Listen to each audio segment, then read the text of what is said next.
The regular season is a wrap. The NBA playoffs are finally here, and there's no better way to cash in on the high-flying hoops action than Prize Picks, a preferred partner of the NBA. Every bucket, every dime, every win means more when you're playing on Prize Picks. So don't pass up the next shot with Prize Picks and get $50 instantly in lineups when you play your first $5. Do it live in the 2026 NBA Finals Sweepstakes Alert. Pick live squares during the NBA playoffs, and you could win a trip for two to the NBA Finals. To enter, just make a $5 lineup with at least one live NBA player pick during any part of the 2026 NBA playoffs. Live player picks are picks made after the game is already in progress. Prize Picks is simple to play. You know the playoff season. I'm all in on LA as always. OKC, baby.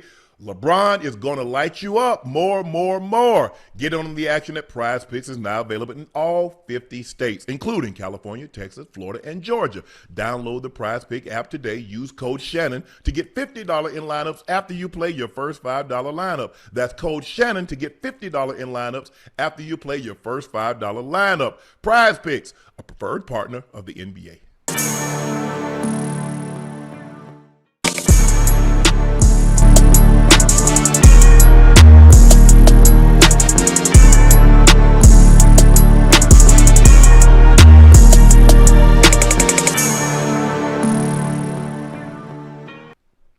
Good evening, ladies and gentlemen, and thank you for joining us for another episode of Nightcap. Y'all know who I am. I'm your favorite Unc. There's my partner and co-host, Liberty City's own, a former Pro Bowler and an All-Pro, the Bengals Ring of Fame honoree. He's Chad Ochocinco Johnson. And the third member of the Big Three, a seven-time NBA All-Star, University of Arkansas alum from the Atlanta Hawks. That is ISO Joe Johnson.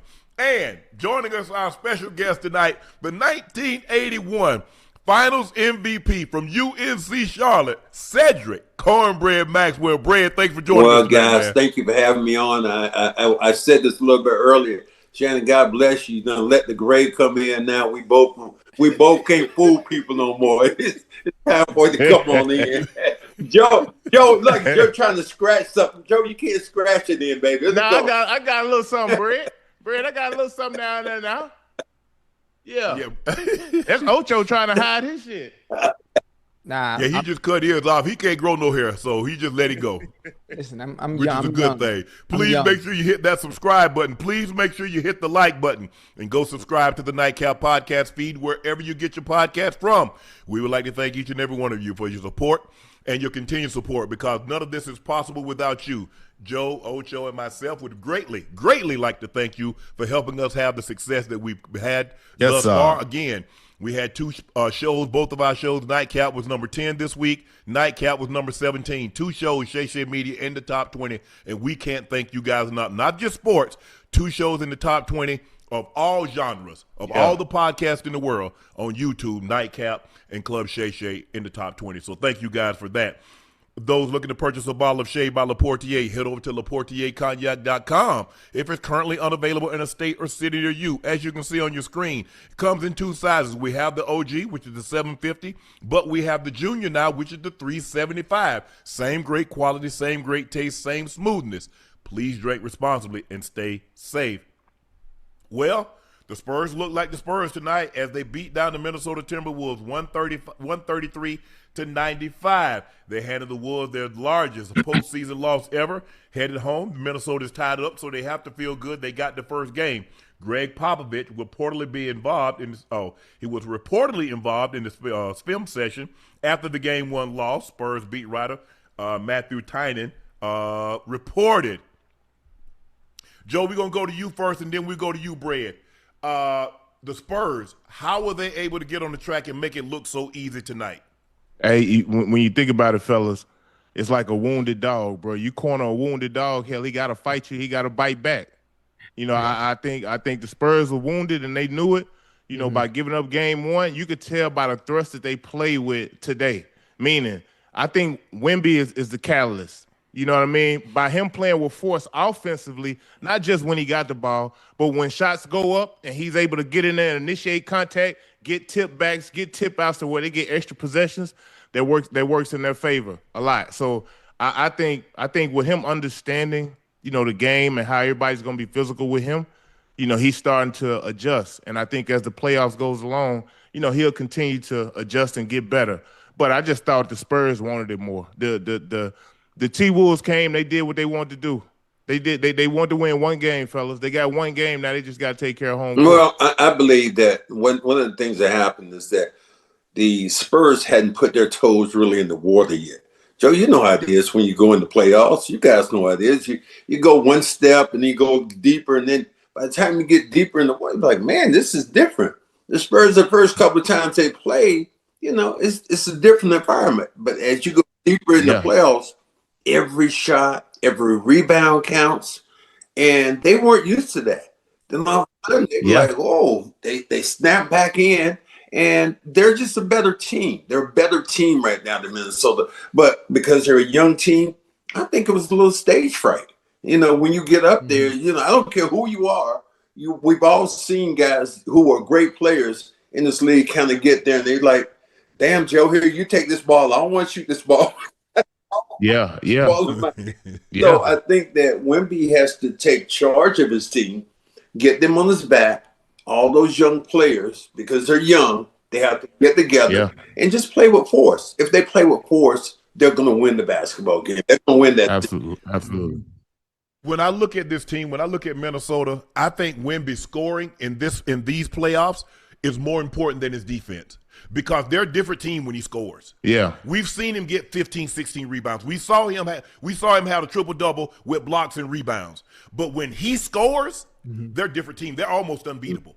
Yeah. Because now you got 7 guys in double figure. Everybody's shooting at a percentage. And now you have to worry about him. Now he's going to – because Rudy just can't let him shoot open threes. Right, He just can't. Right. Because the other night, remember, he was over. Yeah. Didn't even come close to making one.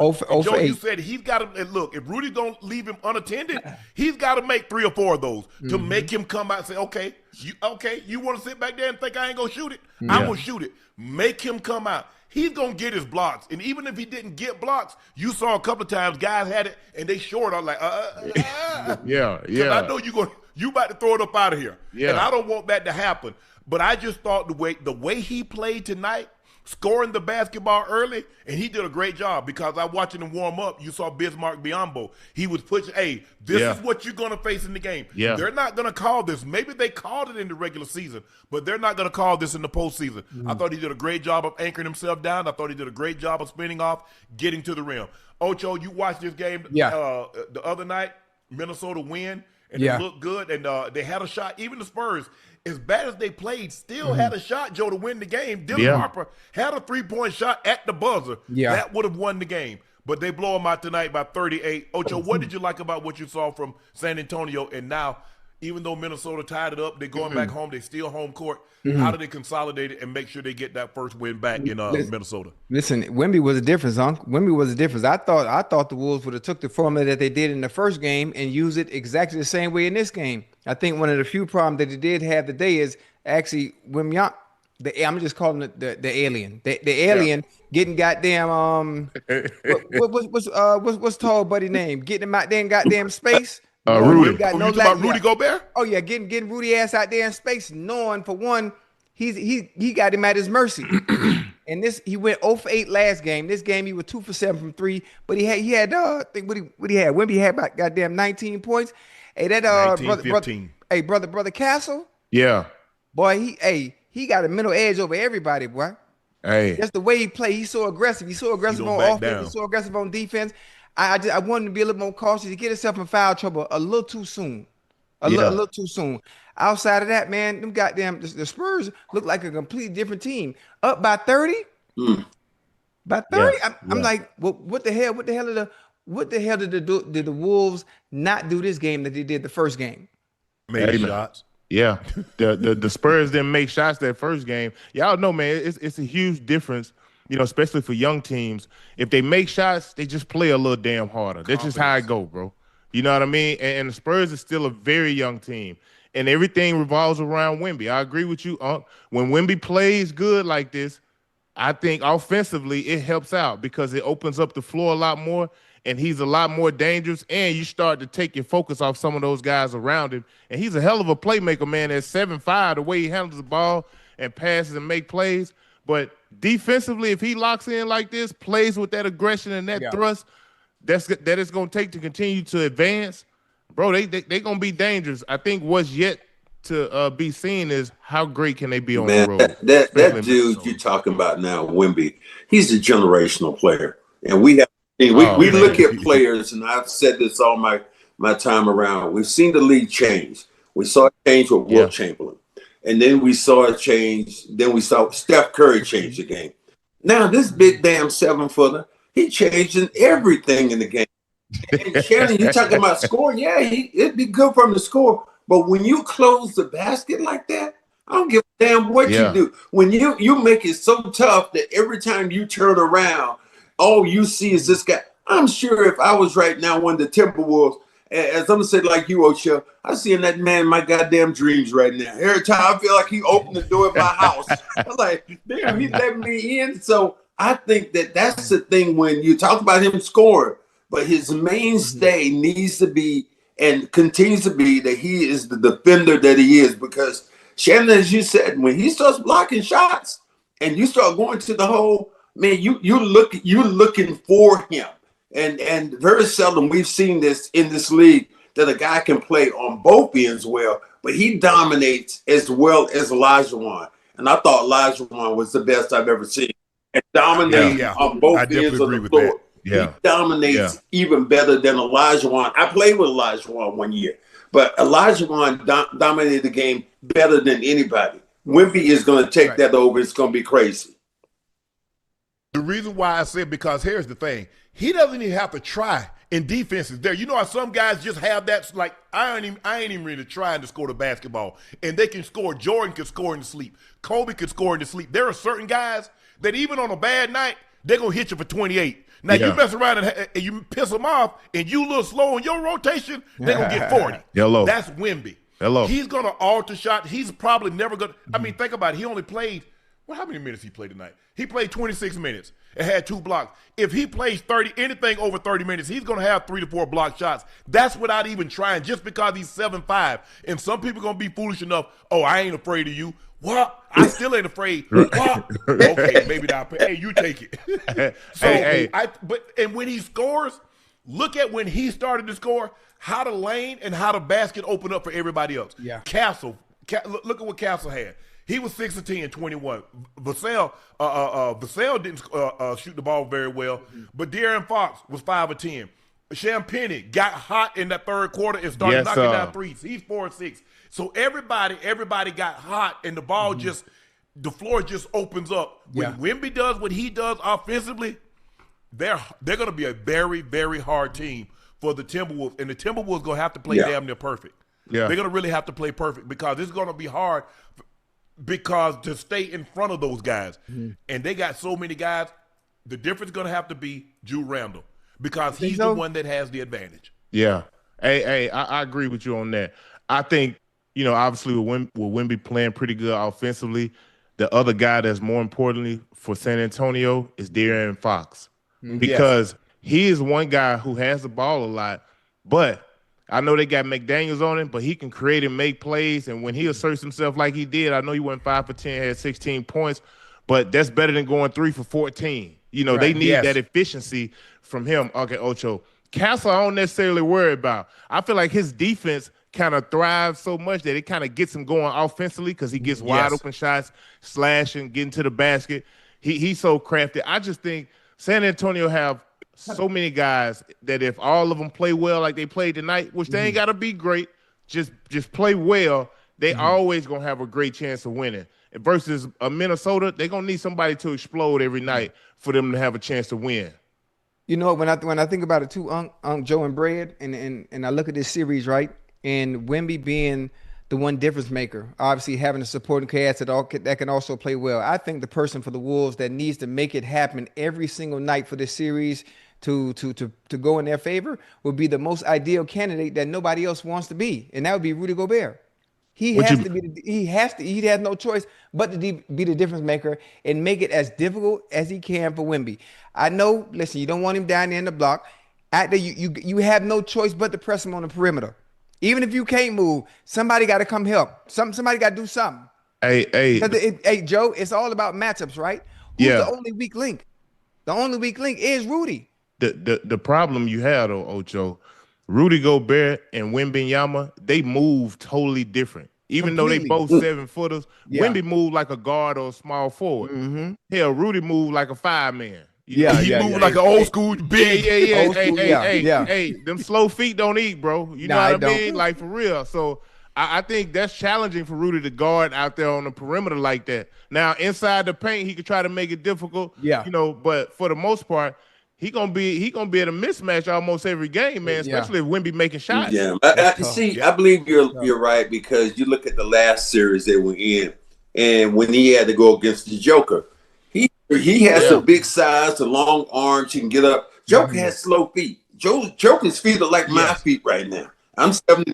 And can't jump over a phone. He ain't going no place. He ain't going to bite you. So Rudy didn't have to worry about that. But as when you start talking about Wemby's like the damn rope runner. You don't know shit. He's looking back. And the worst thing about it to me, Joe, is that when I think about Rudy essentially introduced this guy to the NBA. Yeah. I don't like that. I don't like giving the guy my damn secrets. I don't believe in that, Shannon or Ocho. When you play against the guy all the time, and you're like, oh, okay, well, this is cool. Let's do this, let's do that. Then I meet you in a real game. No, man, I need to be able to elbow your ass. I need to be able to do something. I need to do something nasty to you. I've seen both of you guys, Ocho. I've seen you, Unc. I've seen you play like that, and I've seen Joe. Joe, even as much as you like Paul Pierce, when you got Paul Pierce for that crossover dribble and got him down to his damn knees, I said, that's supposed to be your boy.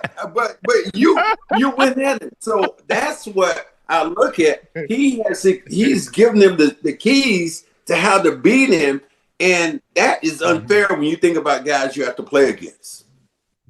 Yeah. If you look at San Antonio, they're one of the few teams. Every guy, with the exception of Cornette, that plays can attack you. Yeah. Every guy other than Cornette that plays can attack you. Yes. And that's a rarity, that everybody that you see out there can put the ball on the floor and get to a rim. You look at Champagne, you look at Wembanyama, you look at Fox, Vassell, Castle, you look at Harrison Barnes, you look at Keldon Johnson, you look at Dylan Harper. All of those guys, go to sleep if you want to and see what happened. Yeah. And they're looking. Keldon Johnson was looking to get to the rim. Yeah. Other guy come in looking to get to the rim. They put a lot of pressure on you. You got to be constantly, you got to be on high alert. Every possession. How did they get beat? How did they get beat then? The first game. How did San Antonio lose? They shot the ball. They shot horrible. Terrible. Hold on. They shot real terrible. Bad. And I don't think they were desperate neither. I don't think they were desperate in game one. They came out just playing, like young guys do. They just, we just gonna come out here and hoop. I thought tonight, they put their stamp on the game from the first quarter, meaning playing with aggression, playing like they didn't want to lose. That's how. So for me, the first game, that's how they lost. They whether they took the Timberwolves for granted or not. But when you think about it, Cornette may not go at you. But in 13 minutes, you give me 3 blocks. Oh yeah. Hey, he ain't no slouch out there now. No. He's a vital part to what they do too. Because when Wemby goes out and he's in, he ain't no damn Wemby, but he'll rim protector back there. He's a rim protector and he is a scorer. He played with the Celtics a couple years ago, and I got a chance to see him, talk to him. That's exactly what he just wants to play his role. And Shannon, you say that about him. When he came in the league, he was a 3-point threat. But now he knows his damn job. It's like he ain't coming. Nope, I ain't shooting. I'll pass it over to you. Hard screen, roll to the basket and protect the rim. Know your damn role. So when guys know their roles in this league, that to me is so important when you think about who you are as a player. If you are a scorer, you got to be a scorer. If you're a defender, you got to defend the basketball. But when you start varying out to do shit that you ain't normally doing, then you, Ocho, you just out there, damn, they say you probably be making pancakes. Next thing you know, you damn making hot dogs. I want some damn pancakes. Make my pancakes. I don't need you doing that. Brad, you said something very interesting. You say know your role. Knowing your role is one thing. Accepting your role is something entirely different. Hello. Because there are a lot of guys that, all of a sudden we hiring cashiers and tellers, and that guy want to be the CEO. He wanted to be the chief loan officer. Yeah. That ain't what we hired you to do. Yeah. We got people for those roles. We need you to fill this role. So knowing your role and let me ask you this. I'm going to ask Ocho this. Ocho, who is it? Is it more the players that get a guy in this role, or is it the coach? Which one would you think? I say it's more the players. I mean, it's more the players. The player define whatever role they can do. Once you show that in practice, then therefore the coach has no choice but to put you at said role. Unless the person in front of you is that much better, like that much special, that is different. But you set the role on what you can and can't do, and that all starts in practice. But Brad, sometimes you see. Come in there, excuse me if I'm wrong, but you can come in there thinking, I'm scoring 20 and 30 tonight, and you get in practice, and you look like dog water. I mean, it is what it is. But Brad, the thing is that we've seen guys in practice, like, damn. And then he get to the game. I want you to do what you was doing in practice.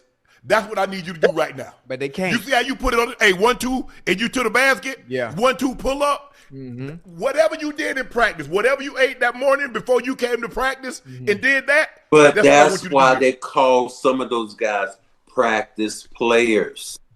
You see a guy you play against all the time, Larry Bird, all the guys I knew back then. We'd have someone behind you, and this guy's scoring like hell. And then you look at him going, I know goddamn well you ain't gonna shoot it in the game. You gonna pass the damn ball. You ain't even looking. You scared to pee out there. You don't know what you got to do. So I think that's the difference when you think about players of who they are and what they do. Of knowing roles. I think players sometimes define their roles, their fellow players' roles better than them, because players, Joe, you've gone to players before and said, man, you need to give me damn 10 rebounds tonight, or you need to box this motherfucker out right now or something. So I think it runs, especially if you have veteran players, and that's why I think De'Aaron Fox is so smart, and that's the guy I think to me is the key, because he's a veteran player who is holding the ball and is commanding their attention. Right, and he don't overexert himself neither. You know what I mean? Meaning, excuse me, he could come out. He could come out and probably, go at his man a lot more than what he's doing. But he plays great within that system, keeping everybody involved. Because what is one thing that we know, young guys, when they feel involved and feel a part of it, they play a little extra harder, man. You know what I mean? Now, there will be games and there will be times coming down the stretch where Fox going to have to come through, especially on the road, because he's fit in those situations. And that's why I say he's the second most valuable guy for the Spurs. If he plays well, because they're going to need his ass on the road to come through late game. Watch. It's going to didn't Michael do that, though? Didn't Michael Jordan do that? He made sure that everybody else was involved in the game early so that later in the game that now I'm not afraid to touch the ball. And that's one of the things I look at different. I didn't see that when Kobe played. Kobe was like, shit, it's about me. You guys follow me here. Don't be trying to do nothing else. But Michael set people up. But you need veteran players for that, though, Brad. Because if you think about who hit the big shot, Steve Kerr, John Paxson. Now you're asking young players, Joe, coming in first, second year in the league, and LeBron passed them the ball. Steph Curry passed them the ball. Or one of these proven veteran players, they're like, no, bro. I thought I just want to be on the team with you. You're supposed to shoot that shot. Don't give me that ball. No, that ain't what I asked for. That ball it's like that in football. More times than not, the quarterback's gonna go to the proven that ball commodity. comes back to you faster than you pass it to them. They catch it and they throwing it back to you before they go, whoa, wait, do they? Oh yeah. Oh yeah. When they get late game, it'll show who won it and who don't. Hey, you got guys, they try to get as far as hell as away from that ball as they can. Yeah, I'm gonna go way over here in the corner. Oh, I've been in the huddle. Hey, you open? Nah, I ain't open. Go watch the film. He wide ass open. Bro, I thought you said you wasn't. Bro, you was open. We could have thrown you the ball. What you mean you wasn't open? Because everybody thinks they want that pressure. They want the pressure if they make the play. But if they don't make the play, that criticism that's going to come from the fans, the criticism of your teammates looking at you sideways, knowing you had an opportunity. Everybody can't handle a drop pass that change a possession, or a drop pass and all of a sudden you don't convert, and now all of a sudden you lose the ball game. Everybody can't handle that. Everybody thinks they can handle it. Oh man, I've been a big time player all my life. Yeah, but you've made those plays. Now you get on the biggest of stages and you don't make that play. Do you still have the wherewithal? Do you still have the intestinal fortitude to overcome a drop, overcome a missed assignment in the most crucial of situations? Everybody can't handle those situations. Here's the thing that really happens in a basketball game and a football game, in all these games. In a basketball game in particular, if you're a player, you can hide from the ball. If you're an offensive player, you can act like this. You can grab the guy and say, I'm being covered. Yeah. Some guys do that. I've seen it on the tape. Guy like, you're supposed to get the other. No, he can grab the other guy and ran behind him so he can't get the ball. So you can be on the floor. Greatness to me is, I saw it with Larry Bird. The greatness that he wanted the ball. Magic wanted the ball. Jordan, them dudes won't run away from the ball. But I've seen a lot of times in games where I've seen great players get in position where that man, I don't want that ball, man. Don't give me the ball. I know I'm getting paid to get it. I don't want that damn ball. Not right now. But can you be great when greatness is required? Because we've seen guys hit shot. Ocho, we've seen guys. Look at the guys making one-hand catches in the first quarter. Like, oh, boy, you got that right there, Ocho. Good God. He's doing like this here, taking it off his shoe tops. Now we get in the fourth quarter. We need it. Ball hit him dead. Damn. Bro, you just took one of your shoe tops from 25 yards away. Now the ball 10 yards away, and you throw the ball up in the stage. Wait, what are you doing? Are you a juggler? Are you a juggler in the damn circus? That's what they be doing. I'm like, bro, hey, Brad, and Joe, I used to tell him, you still only get one catch. I don't give a damn how many times you bobble it and catch it. That's still one catch. So you bobble it 3, 4, 5 times, that ain't 5 catches, bro. That's one catch. Hey, look at it. When you think about it, hell, them first 3 damn quarters, it ain't no damn pressure out there. At all. Exactly. That pressure coming that fourth quarter under 5 minutes, a minute left on the clock. It's a neck and neck game, and we need a big play. Big shot. Your ass is scary. I know exactly what you're talking about. Hey, Unc and Joe and Brad, it's only a select few that are built mentally for those moments. I mean, every sport, basketball, baseball, football, it doesn't matter what it is. It's all about moments, and there are a select few of certain players that can live with having wins and losses on their shoulders. Yeah. You know, I'm gonna name a player, and this is pretty good. I'm gonna name a player because he's one of my favorite teammates. It was Kevin McHale. Kevin McHale, one of the greatest players ever to play the game. We were watching a tape one time. It was after the game was over, and he had missed some free throws. We looked at his damn knees, and his knees started buckling when he was getting ready to shoot the free throw.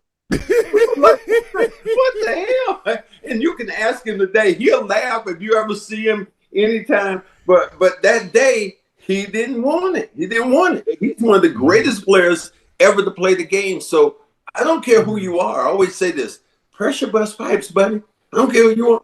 You can think that you want it. You can act like you want it. But when the time comes, buddy, as Ocho is saying, only a few select players and women, men, whatever it is, boxers, whatever, want to step up and take that position. Hey, Brad. Yeah, pressure does bust pipes, but it also make diamonds, baby. And you got some cats that'll look that moment right in the eye and be ready for it. Whether we done practice it 1,000 damn times in the backyard of our house as kids, you know, counting it down, 5, 4, 3, putting yourself under that type of pressure. Yeah, it's different when you got 30, 40,000 fans screaming. But some guys, man, they're very comfortable in those situations. And you can tell, for instance, when I watch the Pistons play, you go look at Cade, bro.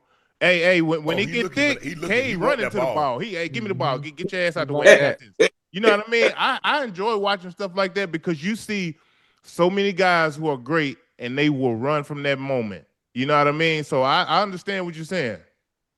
But you know, sometimes that what we think of diamonds is just broken glass that's been buried for about 20 years. And when you get up and you wash all that dirt off it, bread, guys, they ain't nothing but a piece of broken damn glass that's been buried for 20, 30 years. That's all it is. So we understand that pressure make diamonds, but sometimes you ain't dug up nothing but a piece of broken glass, and you have to see it for your damn self. There was nothing but a Pepsi bottle down there was broken all up. That's all it was, fella. That's all it was.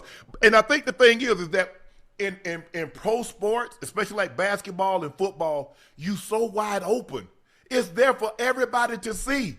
So if I throw you the ball and you drop it in a crucial situation, who we blaming it on? Right. The ball hit you in the hands. Ooh. Yeah. Brad, you got the shot right there, and you go into the basket, and then you dribble the ball out of bounds. Or you do something crazy with. Everybody don't want to take that shot. They want to take it if it goes in. Yes, they hold it up there. Yeah. But that ball come up short or you airball it. Now all of a sudden people looking at you crazy. Now you might shy away from that. I saw my man, a guy I went against and loved him to death. Hate him actually. James Worthy.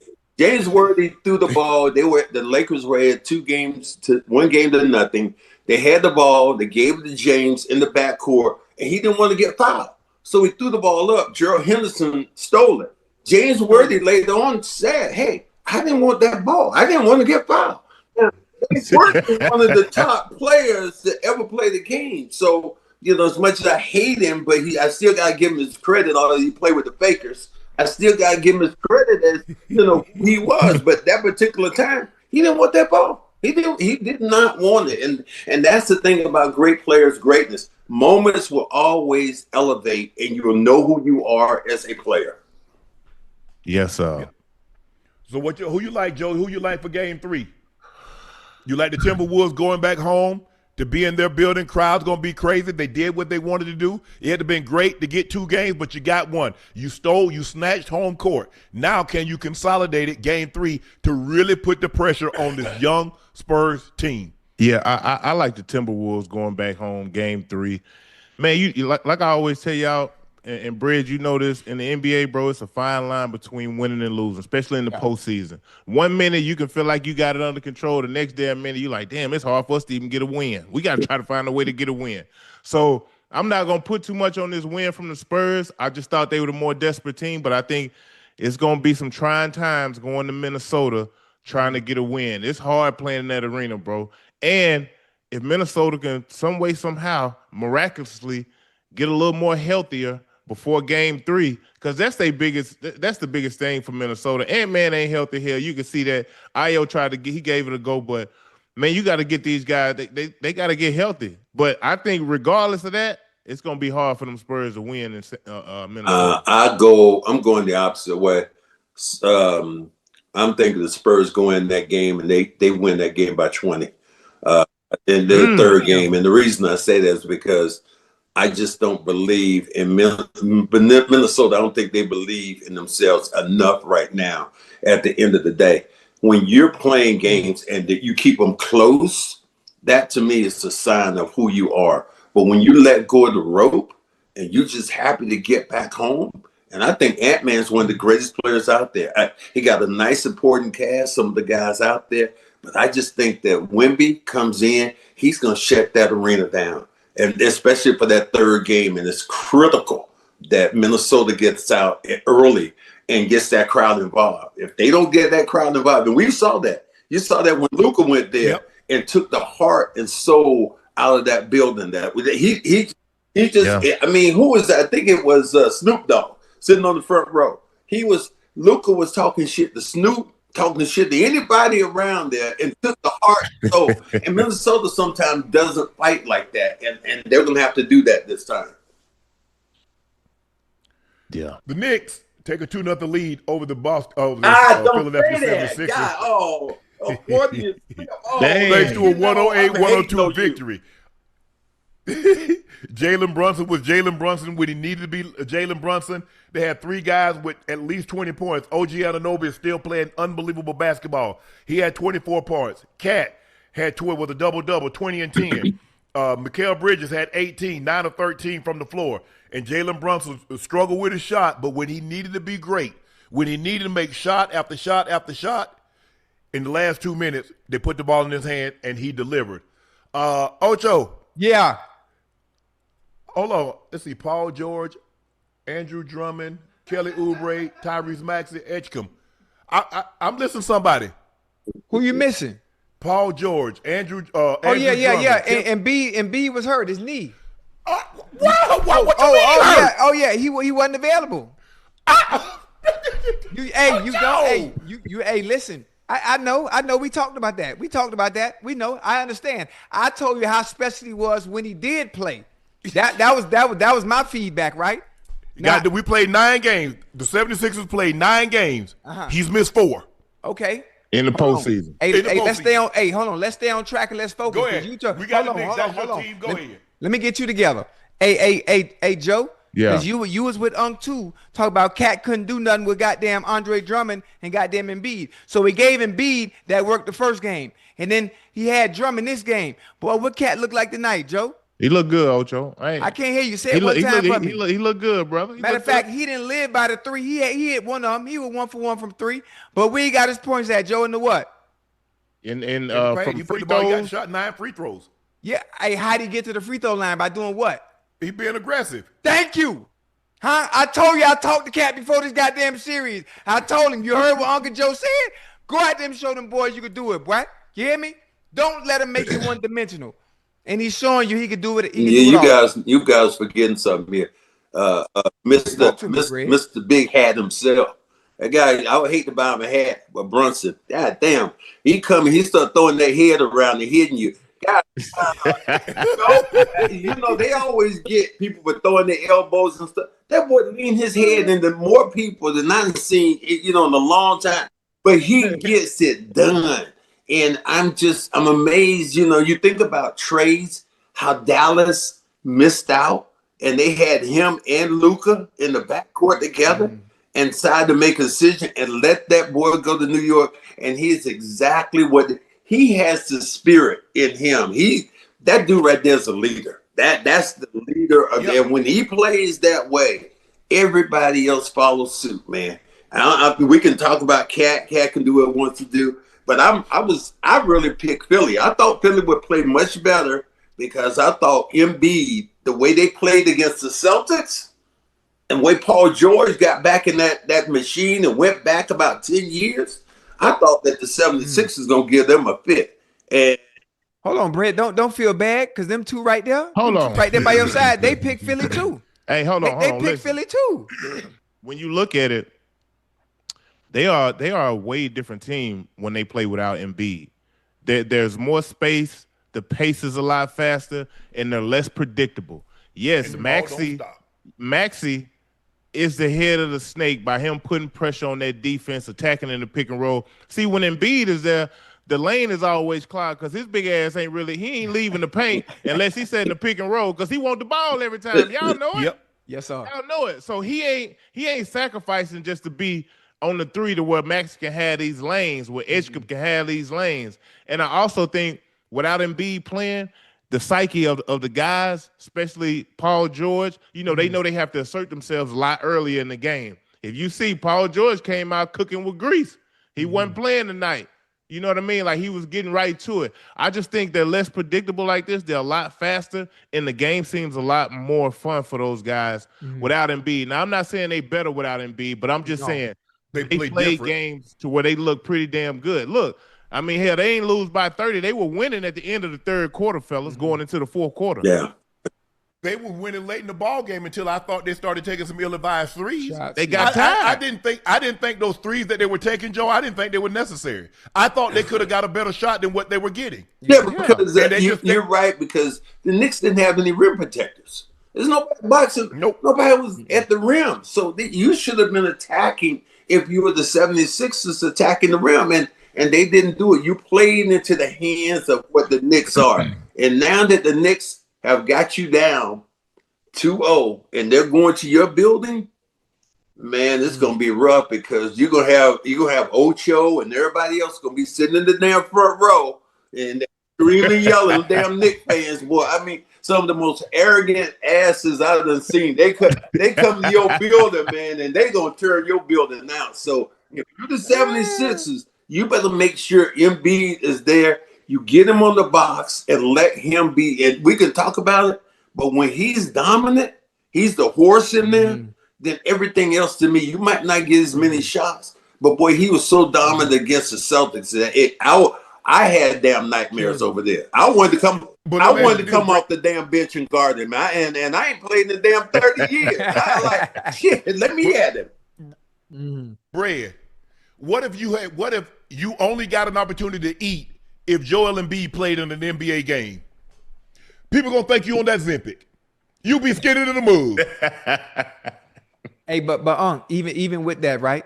Even Joe, if you look at the 76ers today and you look at them offensively and how free flowing everybody was, free flowing up and down in transition, not having to wait, lane not clogged up, Maxey and PG willing to assert themselves whenever they wanted to because they didn't have to facilitate to Embiid. But then look about it when Embiid does play and how he can dominate a game down in the paint. You can pick and choose when you want to go as far as PG and goddamn Maxey goes. But then today, you got no presence down there. You have no offensive threat in Drummond because that's not what he does.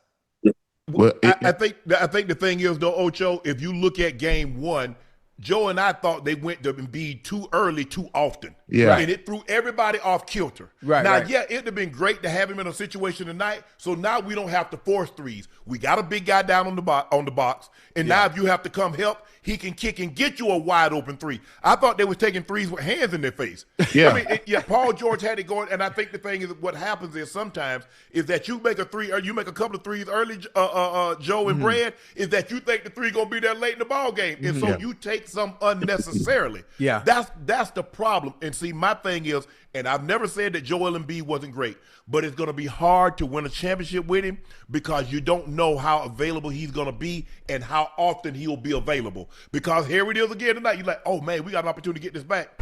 Joel Embiid is out with multiple injuries. Yeah. Yeah. OG left this game late in the ball game, Joe. Yeah. Brett, OG left. He going to be huge. If he can't play, now that swings back because he's been unbelievable. He's been their second best player. Oh yeah. Hey, and then when you think about it, if Embiid is gonna be out, you know, these guys, I'm not sure if he's gonna come back for game 3 or not. But I like Drummond. I love Bono coming off the bench. Fellas, the energy and effort that he plays with. Yes. You know, even if a few times he got beat, he had 2 blocks. He coming from behind, fly swatting that thing. You hear me? Yep. Starting the fast break. I love the high pace that Philly plays with. My only problem is I think they got it going so good the first 3 quarters that when it got late in the stretch, they were tired, Unc, Ocho, and Bree. I thought they all got a little tired and fatigued, which is why they settled for a lot of them bad shots that ultimately – got them put away. That's what Joel Embiid gives you. The ability that when you need a basket, he can get his big ass on that damn post, and now he draws attention. Against the Celtics during this series he played, they were going to him. He was making correct reads. He was passing off. Oubre had dunks. He played like a master in that. And maybe because the Celtics weren't competing that way. But I thought and we talk about the game. See, if you are a coach and you just beat the Celtics the way you did by Joel Embiid, you ain't changing what you did. You're going to go and see if you can put Embiid on the box and see if he can get going. But we know in the NBA and also football, all these other sports, the series change from game to game because it's all about matchups. And if you don't change your matchups, if they don't win this 3rd game in Philly, get you a damn your damn broom someplace, Ocho. We'll be down there sweeping. because that's going to be over quick. Hey, think about this though. When you think about Embiid, can he play the role Ant-Man's playing? Do y'all think he can play that role? Coming off the bench? Yeah, listen, Ocho. I mean, damn, you already hurt. You only gonna give us real limited minutes. I'm talking about effective minutes.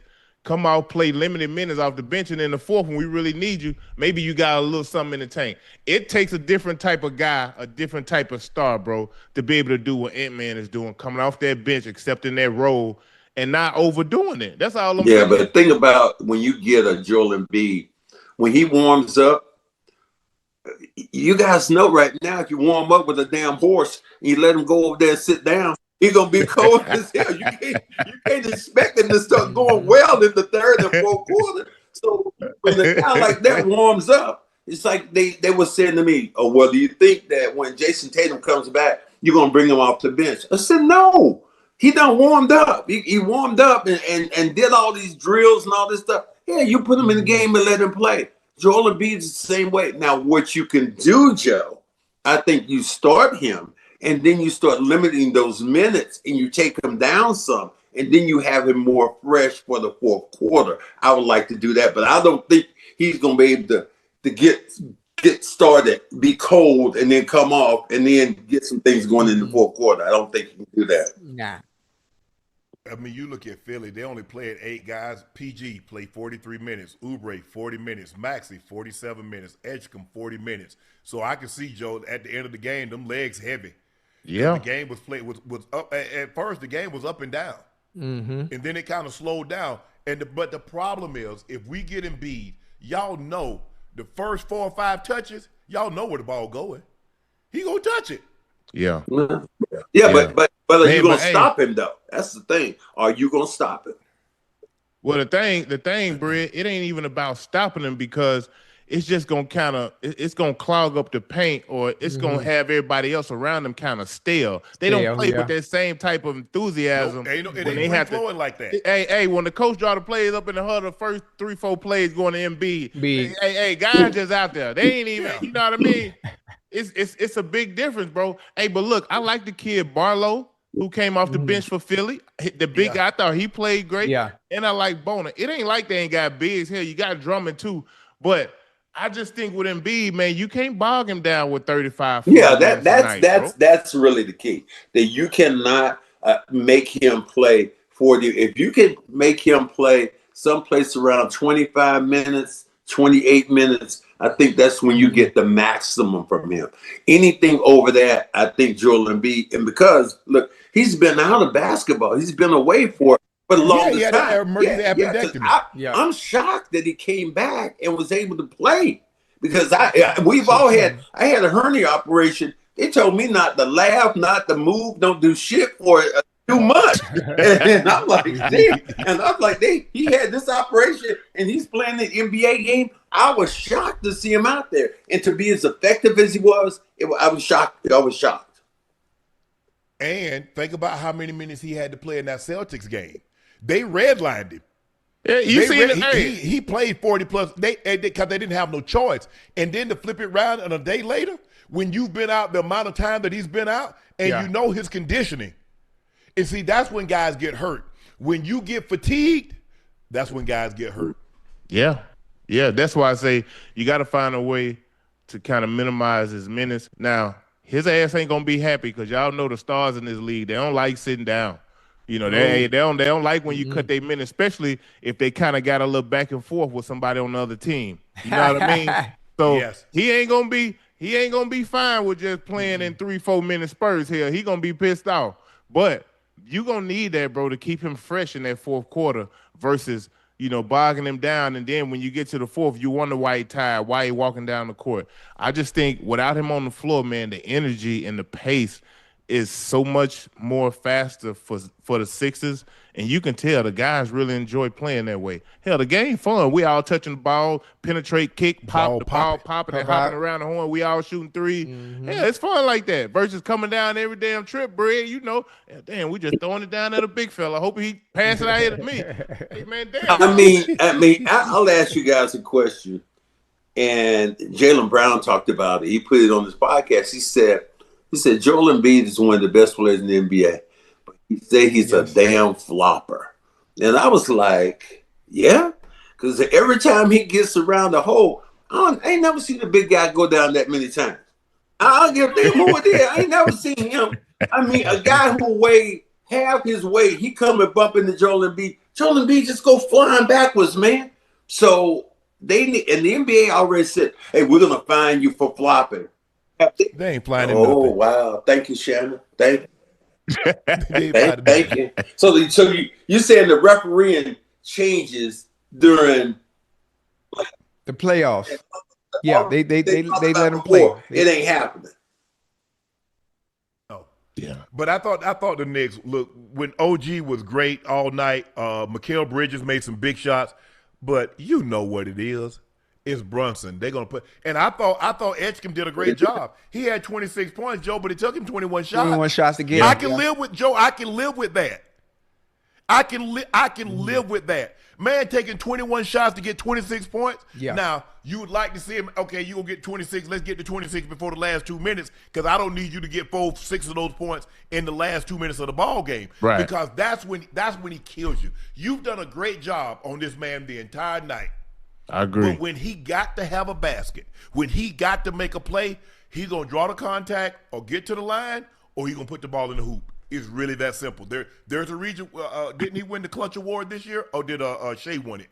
But I think he won it last year. I think Shea might have won it this year. Yeah. But that's why he's always in the running for clutch player because the last 5 minutes of the ball game, when the ball game is close, he find a way to get the ball in the basket. He gonna accept that challenge, and he gonna take on that challenge.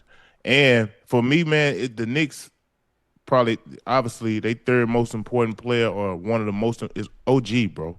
Yeah. Yes. OG has been playing out of his damn mind. Out of it. This entire postseason. I mean, I'm not going to lie. It seems like every time he shoot, that shit going in. I'm like, damn. You know what I mean? And he just make winning plays, bro. He play hard as shit on defense. And offensively, he got enough to where he could get you 25 a night in the postseason, 20 to 25 a night, and he's been doing that on a consistent basis. The way he's been shooting the three-pointer, obviously he was 2 for 7 tonight, but he's been shooting over 50% from three, fellas. Yeah. Yep. Like the man is playing out of his mind, bro. Yeah, I thought like when the Sixers had an opportunity to really open it up, he make a three. Yeah. He go into the basket and he finishes at the rim. I was like, well, damn, Philly. I like Philly. Oh, Philly about to go up. They get a basket here. They're gonna go up 9, 10, maybe even 11 points. And all of a sudden, OG come down. He hit a three.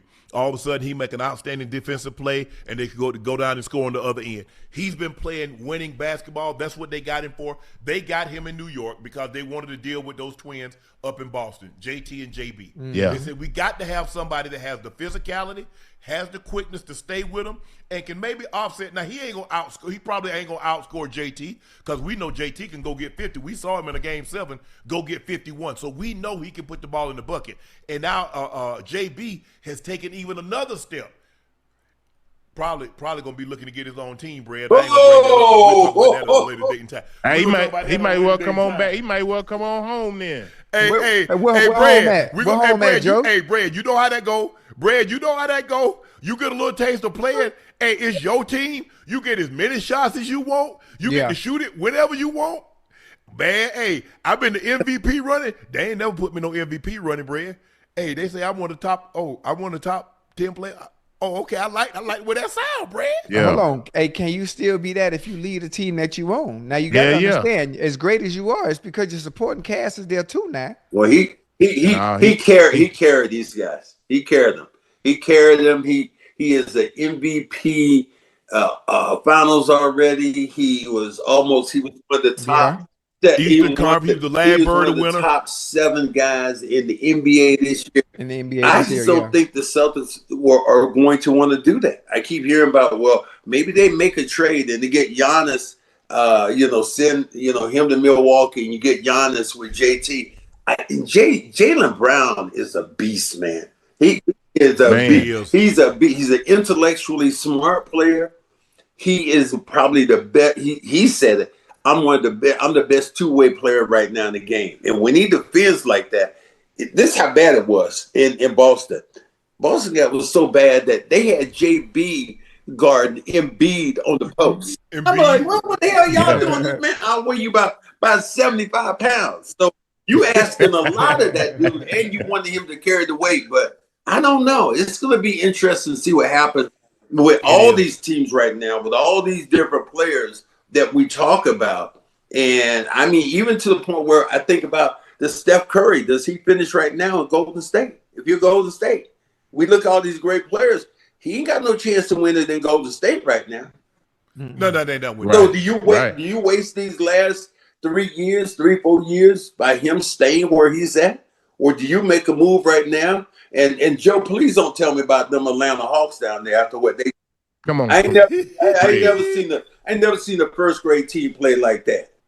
Bread. Come on, bread. You gotta chill. Listen, if you mean to tell me we can go get Jaylen Brown and bring him on home, you mean it? I bet that shit won't happen no more. Oh, he gonna get y'all over the hump, hump, how did they get beat by damn 65 points without somebody fighting? I didn't understand that. We tried to start a fight. You see, we had Big Robinson. Yeah, they tried to start one, and then Big Robinson in the full Nelson. Yeah, we about to put him to sleep. You can't put nobody in a full Nelson after you down by 60. You can't. You got down by.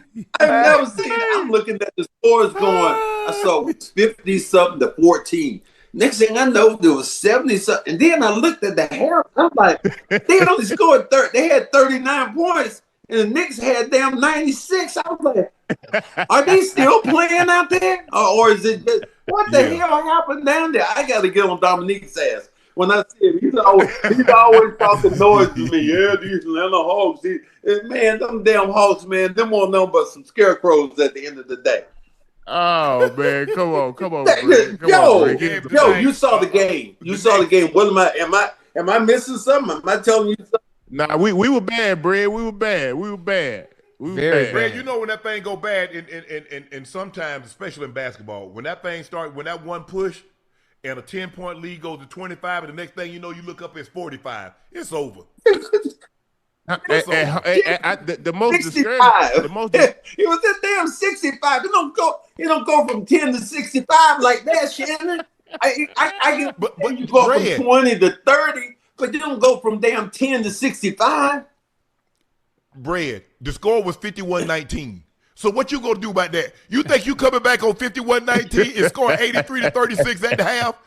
Man, you might as well get you a hot dog, some popcorn, and just get full and relax. You might as well just get in the locker room and say, "Hey man, go get me a couple of hot dogs, give me some popcorn, get my bags right now so we can get on up out of here." That was the most disappointing thing I've seen so far this year. And I thought the Hawks were going to play well against the Knicks, at least push them. But when they lost that game like that, I mean, that was crazy. That was crazy. Well, look, I didn't think they'd get beat like that. But if you notice, the games that they won, they were nip and tuck. The games that the Knicks won, they were by 20. You remember when they went back for game 5, and the Knicks blew them out by 30. Yeah.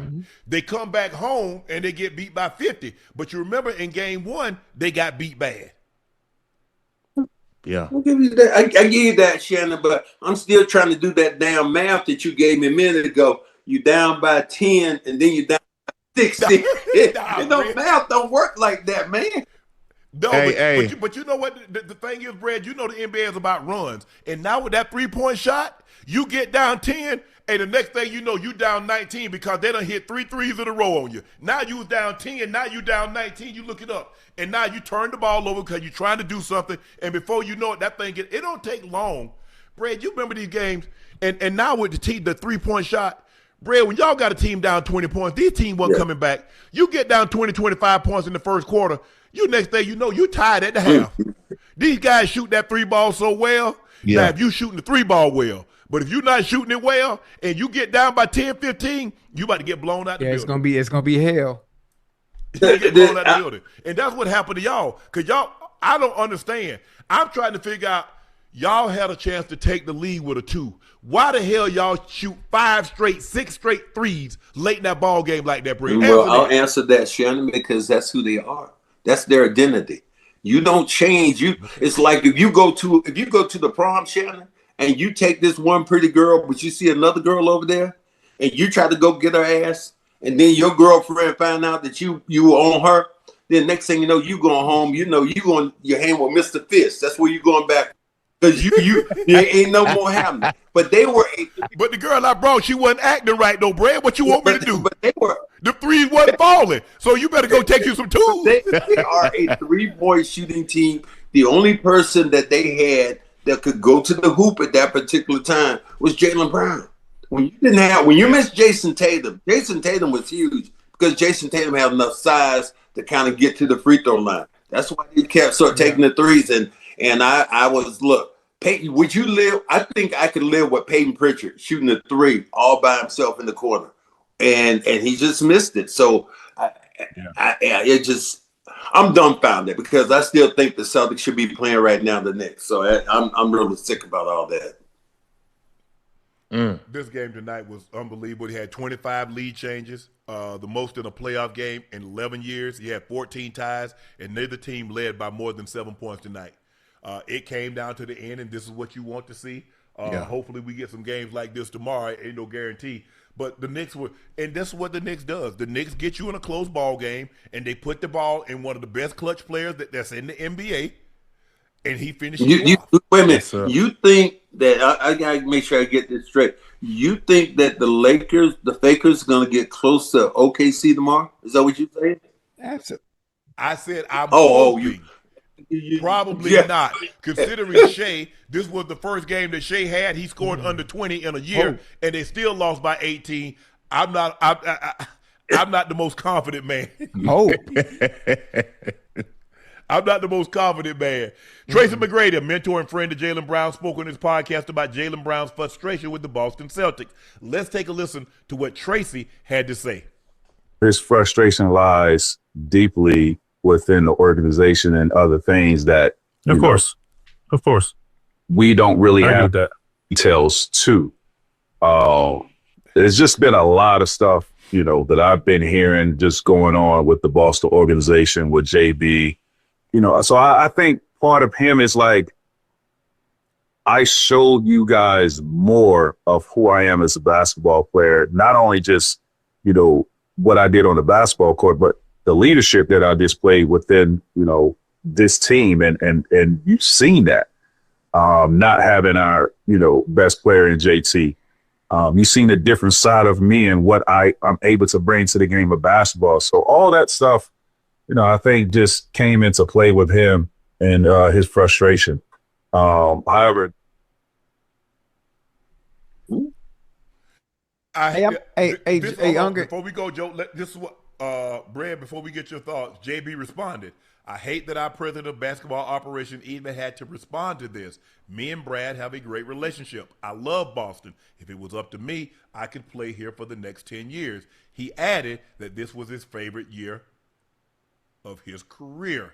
Brad, what's really going on? Now think about it. This man has won an NBA championship, Finals MVP. He's been to another Finals where he was the Larry Bird winner. Now this year he get put out in the second round, and he said this was his favorite year. What's going on, Brad? What's really going on, Brad? Here's the thing. They had asked them that before the playoffs about what kind of year. This is before Jaylen Brown, before Tatum ever came back. They asked him. They said, "What do you think about this year?" He said, "It's my favorite year because people had put the Celtics down." Think about it. This was a gap year for the Celtics. They weren't even supposed to be playing.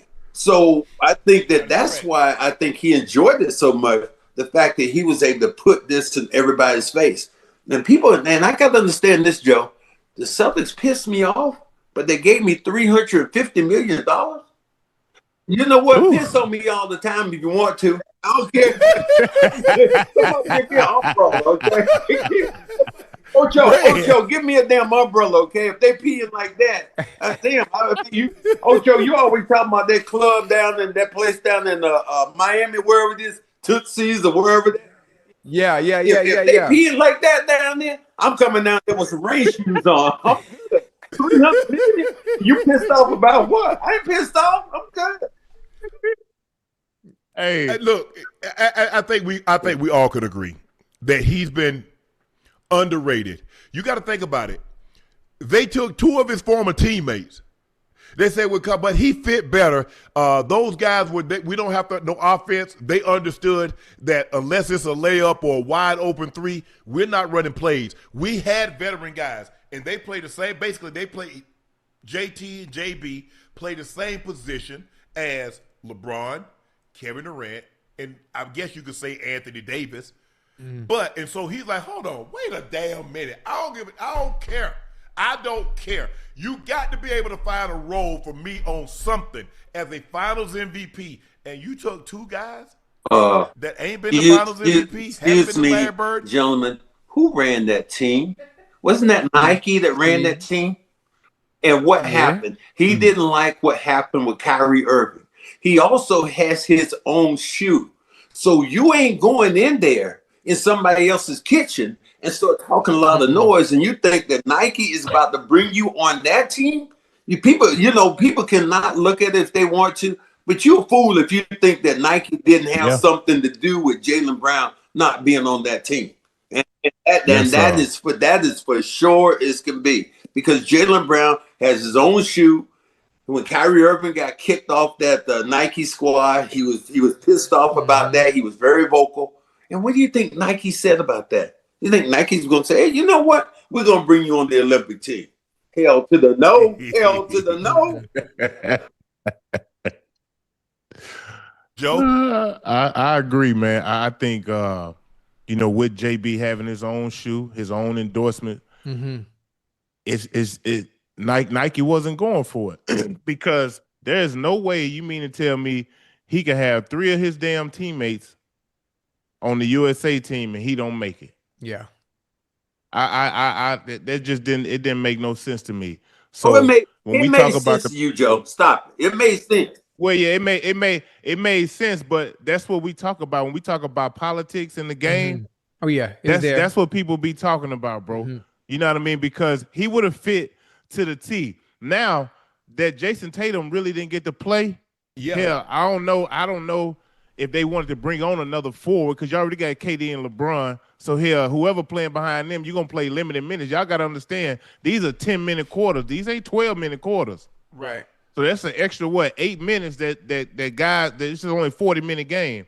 So I think a lot came to play in that. But I also think it put JB in a position to where he wanted to prove everybody wrong. Which is why he said this was his best year. And I think JT probably said, hell, y'all could have left me at home if y'all were going to play me no more than this. All I did is take that long-ass trip over there to be sitting on the damn bench. Yeah. And I'm a three-time All-NBA selection. I'm a former Larry Bird Eastern Conference MVP. And y'all got me sitting on the bench. And when I did get in the game, I ain't played for like 2-3 minutes. Well, you got to admit that Tatum didn't play well. He didn't play well. And because of that, if you're Steve Kerr was playing for one thing. That was for the gold medal. I don't give a damn what this other guy did or what your record was. You can put that on the background. We playing for a gold medal. He got the gold medal. If he had played Tatum and Tatum had talked about that, Tatum said, I didn't play well. So sometimes you have to sit there and cheer for other guys. And so I think that's kind of what happened, why he didn't play. But that whole thing about JB and who he was and how he feels, he feels like slighted because he's one of the top 10 players in the NBA this year. But those things happen when you play on the team. Look, they made it abundantly clear. There are three guys. There was Kevin Durant, there's Steph Curry, and there's LeBron James. If y'all want to come, we're going to sign y'all. We're going to put y'all in here right now. Everybody else, you got to come audition. Yeah. You got to, if you're an actor, you got to come to the table read. Other than that, you want to be in the movie, you got it. And it's hard to argue. Look at the way KD played. Look at the way LeBron played. Look at the way Steph played. Can we argue about their playing time, considering what Steph did in that finals against the France team, what LeBron and KD did against the Serbian team? Who did they play? Was that was that South Sudan that had the team down and LeBron goes crazy? It's hard. Shannon, you bring up a great point. You start talking about movies. If you in the movie with Denzel, how many damn lines you think you about to get? Other than hello. Hey, just pray you don't get killed in the first scene. Denzel's out there. No, you don't. All these great actors, no, you don't. There's only a little bit of time for you to be in. And I played with great players like a Larry Bird and the Kevin McHale and Robert Parrish and those guys. Your window of opportunity is a real small one. And so when you get that opportunity, when Steve Kerr put him in the game, Tatum had to play well because you had already those reliable guys, as you said, who were sitting there waiting just to play. But you ain't getting a bunch of lines when you're in there with Denzel. He made that movie about, he said that part about Godzilla. Ain't nobody else gonna say nothing. What you gonna say after that? Yeah. Hey, when you think about it, LeBron, Steph Curry, and Durant, their games complement one another. That's why LeBron was able to play that Magic Johnson role, that facilitating role, because those guys are too deadly in shooting and scoring the damn ball. Yes. And he understood that. You know what I mean? And they game complemented each other so well. And I think everybody wanted to see that. I mean, it was unbelievable to see. And I agree with y'all. I didn't think Tatum played great. And I just think playing behind LeBron and Durant in a 40-minute ball game, bro, your minutes going to be hella limited. Yeah. And plus, they were losing. I mean, think about it. They was down to Serbia, Brad, and guys, they was down to Serbia, what, 16, 18 points? And the French team was right there on their ass. So what? You know what? We got Jason Tatum. He is a 3-time All-NBA selection. Even though the French team or the Serbian team has got us, you know what? We got to make sure everybody get their minutes. Bro, this ain't the NBA All-Star game. In the NBA All-Star game, you make sure everybody get their minutes. Everybody go get about 10 minutes until the game get close. And if you ain't got your 10 minutes by the time the game get close, oh, the hell with you. In this situation right here, and because like you said, LeBron was playing out of his mind. KD was playing out of his mind. Steph was playing out of his mind. And they needed a big. Jason Tatum, was he going to come in and guard Wemby? Was he going to come in and guard Rudy Gobert? Was he going to guard Jokic? So here's the beauty about all this. Jason Tatum is going to have another turn at the Olympics. So don't worry about him not. And he can't get down on himself. But here's the question, and you just mentioned it. Will Jaylen Brown be on the Olympic team coming up? I'm waiting for one of y'all. I'm waiting for him. Come on, Ocho. You're gonna be on the Olympic team. Probably. I can be honest too about it. I mean, if you weren't on the last one, and you've had some political issues, obviously, you know the rift that you have with Nike. If Nike has anything to do with it in 2028, I mean, control what you can control. You're probably not going to be on there either. Even if I'm just being honest. And then you look at the spots. You look at the spots that were taken. You got your main four. You got Kevin Durant. You had Steph. You had LeBron. And who was the fourth? Who was the fourth? What the two they had Joel Embiid, they have Bam, and they had Anthony Davis. Okay. And so then you had LeBron, you had KD, you had Steph, you had Devin Booker, you had Ant-Man, you had Tyrese Halliburton, and you had Holiday. I think we got everybody. Woo. Hey, but think about this. You got some players that were on that were the focal point and the really go-to guys when you were losing. They might not be playing in 28. So that might leave room for Steph JB. and LeBron not going to be there. KD says, hey, if I'm still playing at this level, I would love the opportunity to be there. Hey, I know a guy that's just a rookie that played well against the U.S. men's team, and when he was going to college, Cooper Flagg. I think there's a great chance he'd be on there, Brad.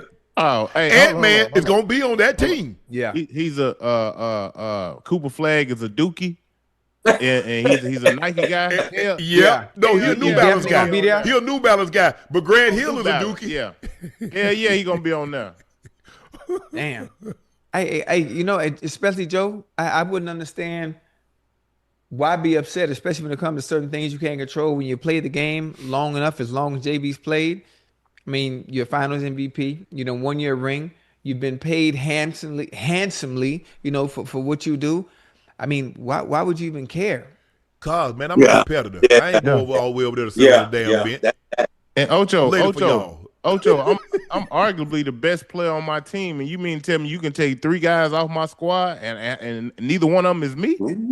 Hey, that's you know where that come from. That come from the high ups. You know that. You understand that. You But know the game. You know the game they play. Hey, I'm doing my part. I grew up watching USA basketball. You know what I mean? Like I want to play for the USA team. Damn. Hey, well, you know them people don't care nothing about that at all. Somebody get me down to Tootsie's, okay? I just want to go down there. Hey, come on, hey, Brad, come on, Brad, come on. Hey, you done mentioned it about 2 times already. Hey, Brad, you ain't never been to Tootsie's, Brad? I'm saying, Hey, Brad. Hey, I remember Joe, I'm 70 years old. Damn Tootsie's, they won't even let me Magic in now. City. You done been to Magic City though? What? Hey, Brad. Hey, you Brad. done been to Magic City? He talking about what? You heard exactly what I said, Brad. I was younger then. I was younger. I love the chicken wings. They ain't got nothing. It's still the same. It's still in the same location. It sure is. They just got a better kitchen. ain't nothing changed. Hey, let me know what y'all guys think about this. The Athletic just released their anonymous NBA overrated, underrated NBA poll. Damn. The most overrated player with 12.3% of the votes is Alperen Sengun, followed by Rudy Gobert, Trae Young, and Cat. The most underrated player is a tie between Jalen Johnson, Derek White, followed by Jaylen Brown and True Holiday. Any surprise, Brad? Are you surprised by Sengun, Gobert, Trae Young, and Cat being the most overrated, while the most underrated is Jalen Johnson, Derek White, tie, followed by Jaylen Brown? Jaylen Brown, I definitely put him in there as the most underrated.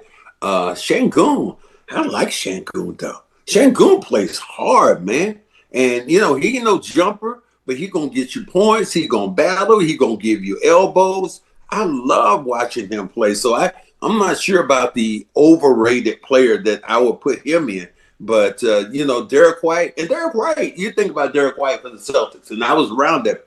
Derek White didn't really have a good year this year, not shooting the basketball. He defended really well, but shooting the basketball, he didn't have the year he'd had before. So underrated, I'm not sure where you go with that. I mean, I look at a guy like Cooper Flagg, or, you know what, I think Knipple, to me, is overrated. When I think about him playing for Charlotte, although he knocked down a bunch of threes, I don't know if he could guard my grandma right now. Hey, when it comes to underrated, I'll definitely say say Jalen Johnson. I just think as a young player, he still has some room to grow, especially, when it comes to playing in the postseason. That was a great experience for him. This was his first time playing in the postseason, and I think he would definitely be better. The overrated thing. Are you on the ownership group down there in Atlanta? Because that damn you done told me too. I done heard a couple things you done said tonight. They got, and I like him as a player, but when you said the Hawks didn't give up and it was just wasn't their day, I was like, damn, you must be in ownership. You got to have part of that team or something. Yeah, he got a little something. I'm telling you what I see. This is what I see.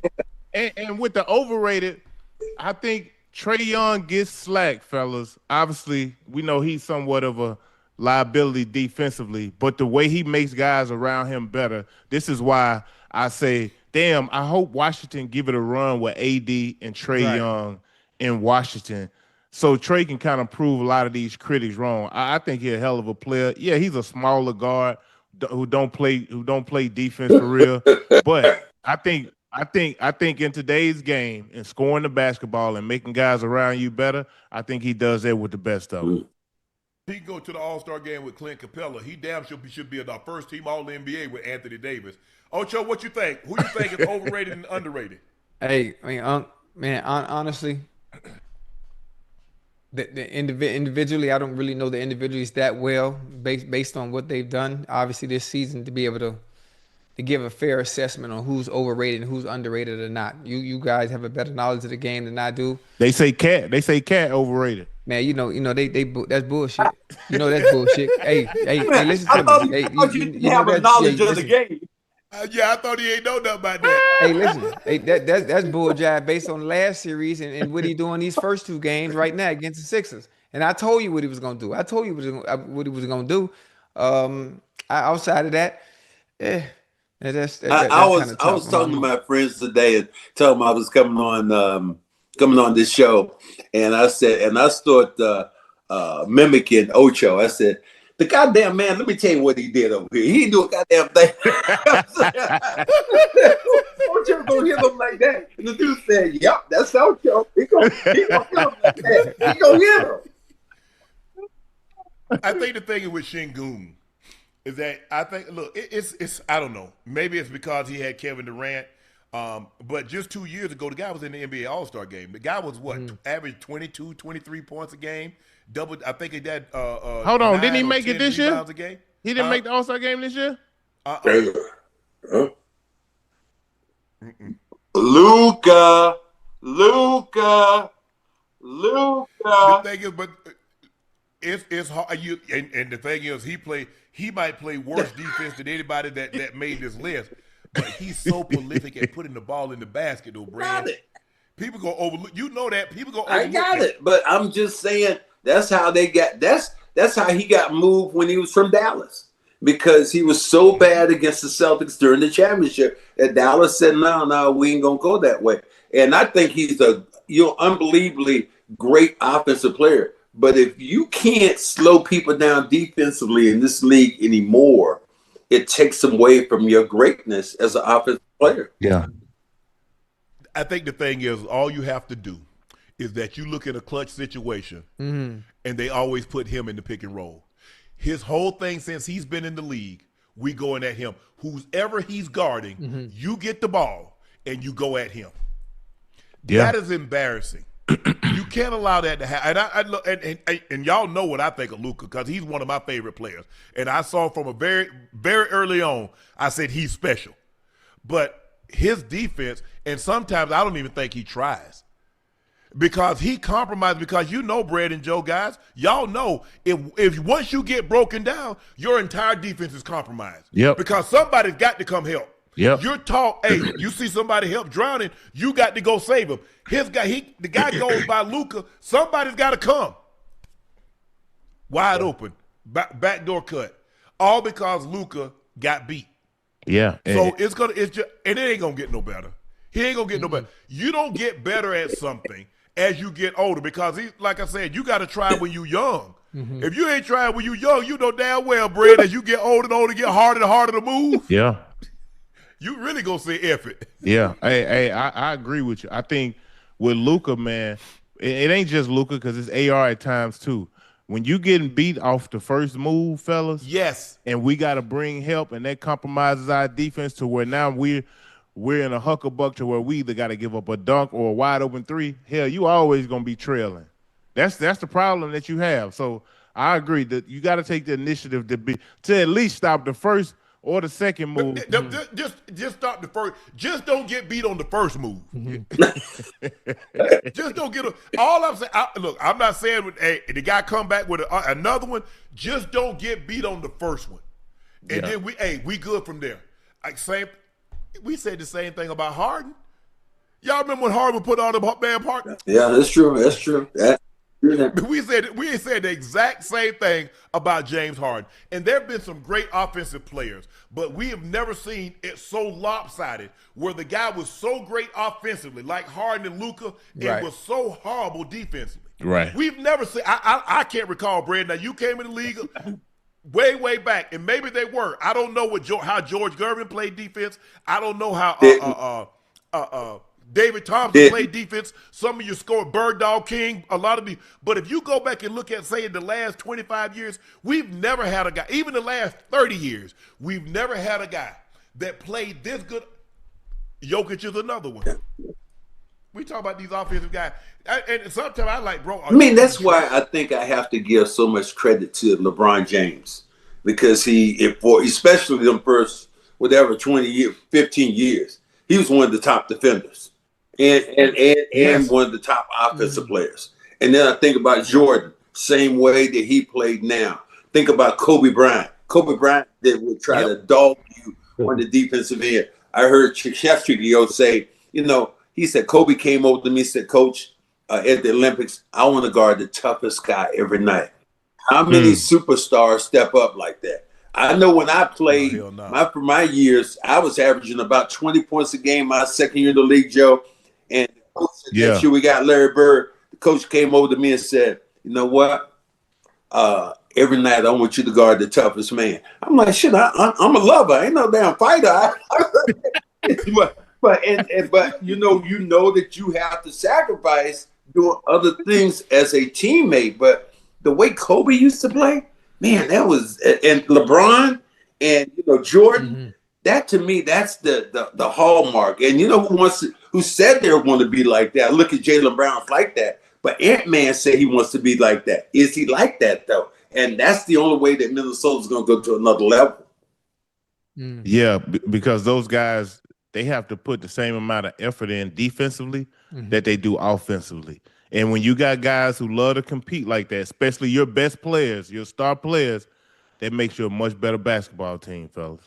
Hey, but if you look at, you mentioned something about the Olympic team. What did Devin Booker say? Devin Booker said, I ain't got to shoot no shots. I'll play defense. I'll lock in. Yeah. Ant-Man, locked in. Derek White, lock in. Holiday, lock in. Sometimes when you're on a team, and it's just hard because you've gotten so much credit for being offensively driven.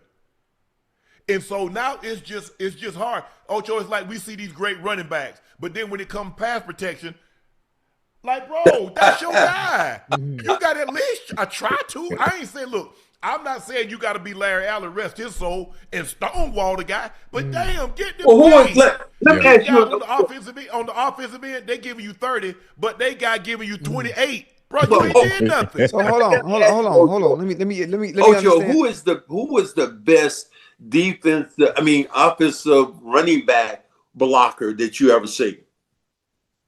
That protected the quarterback. That he ran it and he also protected his man. Probably maybe Adrian Peterson. Okay. Clinton Portis and Ezekiel Elliott.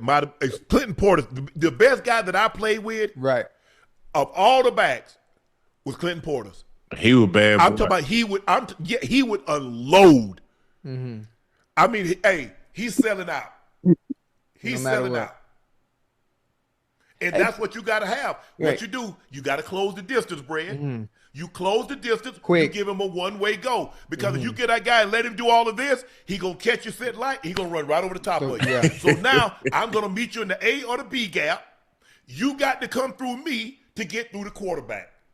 And now, did you Ocho ever play against a guy that I love the he played with Green Bay and he was the defense. Reggie White. Did you ever play against him?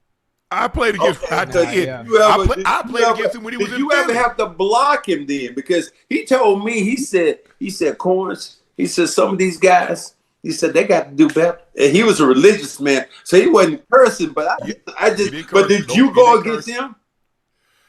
I blocked him a couple of times, but he didn't know I was going to block him, so I quick set him. I was never hey, don't you back up, because if you back up, he know you going to block him. He going to throw you right into the quarterback. I quick said it. I said, hey, look, you got about 3 seconds. Because he don't know I'm going to block him. He think I'm going out for a pass.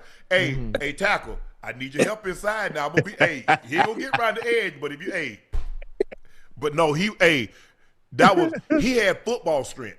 Now, I don't know what type of numbers that he put up in the weight room. Yeah. But that was, Brad, all he did was have tape. He had some little white tape, athletic tape around his wrist, and no gloves. What? Even when it was cold? None. No gloves. He gonna put them hands on you. Yeah. I played against him when he was at his absolute apex when he was in Philly. Yeah.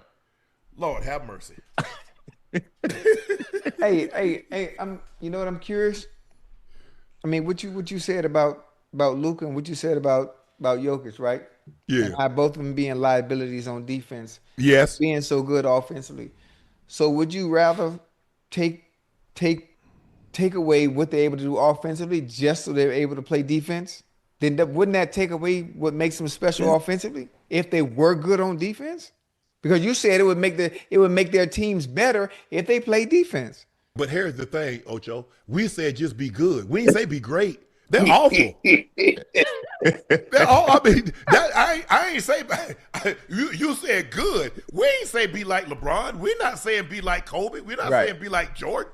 We're not saying be like Elijah Wan or David Robinson. We say just be good. How about this here? Be average. Can you give us average? Because all three of those guys are below average defenders. Ooh. Yeah. You guys are bad. And the problem is that there are no centers to give Jokic a problem. The only center that can give him a problem is Joel Embiid. And when Joel Embiid plays him, he gives him a problem. But if Jokic is just as skilled as he is right now, and he had to go against David Robinson, he had to go against Shaq, he had to go against Akeem, he had to go against Patrick Ewing, they would cook his ass on the offensive end. Yeah, he has some. Hey, you right. He'll have some problem dealing with them big boys. See, that's back in the day when you used to have real bigs. Now we ain't got but like two of them in the NBA. Exactly. Yeah. I mean, essentially, Shannon, what you're saying right now is when those guys play, it's like your grandma when she was cooking fish, huh? You just she frying it there. All you hear hey. That's all you That's hear. it. That's it. Yeah. That's crazy. Hey, that's what it is. About your grandma, did you guys have the good fish, or you just eating spots and mullets? Which was, because I heard somebody say this. See, there you go. You know, hey, first of all, you ain't getting no good fish. Good fish when we were growing up was whiting, was mullet, was croaker, was shad, was brim, was perch, and some catfish. Bro, you ain't getting no sea bass. You ain't know nothing about no damn sea bass, no Arctic shark, no salmon. You got salmon croquette, but they came in a can. You know damn well your grandma, your mom, and your grandma bread ain't buy no fish out the store. Unless it was whiting, a mullet, or croaker. That was it. Wait a minute. Not the salmon croquettes out the can. No, don't say that. That's salmon. Please don't say that. You still got the water coming out of it. You got the little thing. Exactly. Man, you were getting. I'd never, like I said, you might get some whiting, or you might get some croaker or some mullet, but that was it. Everything else you caught catfish, you caught perch, you caught brim. That's what you ate. You ain't getting the fish like you see all that fish lined up. You go to Whole Foods or you go to King Super Bomb or something. Yeah. And you like, damn, look at all that fish. Hell, I didn't even know they had so damn many fish in the world until I got grown and could go to the supermarket by damn self. Well, be looking at the supermarket going, what is that? What kind of fish? Baby, what kind of fish is that? You know, they got black grouper. They got all kinds. They got char. I said, and they got it all laid out, looking all good for you. Yeah. Oh man, you guys are funny. Damn. The Pelicans have had a head coaching battle listing their finalists as Rajon Rondo, Darvin Ham, Nets assistant Steve Heisel, and Spurs associate head coach Sheen Sweeney. Joe, if JJ Redick can get a head coaching job of the Lakers with no prior coaching experience, I mean, you mean to tell me Rondo is what? I mean, Rondo can't get no. I mean, right? Hey, I think you need to give some of these former guys a chance as a head coach. I know even without experience, because we've seen guys who've come into this league and have great success, without any coaching experience. So, and I think Rajon Rondo, I think most importantly from a coach standpoint, bro, you want a guy who your players gonna respect. Mm-hmm. Correct. Who they gonna respect? Because if they respect him here, they'll play hard for him. They'll play hard for him. You know what I mean? And I think Rondo, he'll be a guy who won't take a lot of ish. You know what I mean? But Joe, how can you not take a lot of ish in this league now? Because players make too much money. Players gonna do what they want to do. I happen to love Rondo. I think that Rondo would be good. He's very intelligent. He's been around enough. He really ran the Boston Celtics offense. Even when Doc Rivers gave him a play, Doc, he would say, "No, Doc, we ain't running that. We run something else." But so I love Rondo as a player. To be combative, wasn't he the one that? But didn't he also was the one that spit in Chris Paul's face? Didn't that happen? Or am I missing something? Yeah. He got some. He got some nastiness to him, but hell, you need that bread. I love Rondo. I mean, I would love for him because if if you think about all the guys who've gotten head coaching jobs over the years, you think about, they've always had to have experience, but if he's ran the Steve team. Kerr have No, he experience? didn't. Nope. Oh, okay. Steve Nash didn't have no damn Steve Nash, experience Steve Nash was coaching his damn girls over there. And damn, I was and all of a sudden you brought him in for NBA, and Steve Nash has got the coach Kyrie and what you call him, Kyrie and KD. And what you remember though what Kyrie said though. Kyrie said it don't matter. We don't need no coach anyway. We'll be able to coach. Damn, that's already screwed up. Ocho, that's already it's you over. Coming into something where your main player said we don't need no coach anyway. That what you saying about me? Hey, but think about it though. Rondo is a proven champion. He's played absolutely. He's played with Hall of Famers, bro.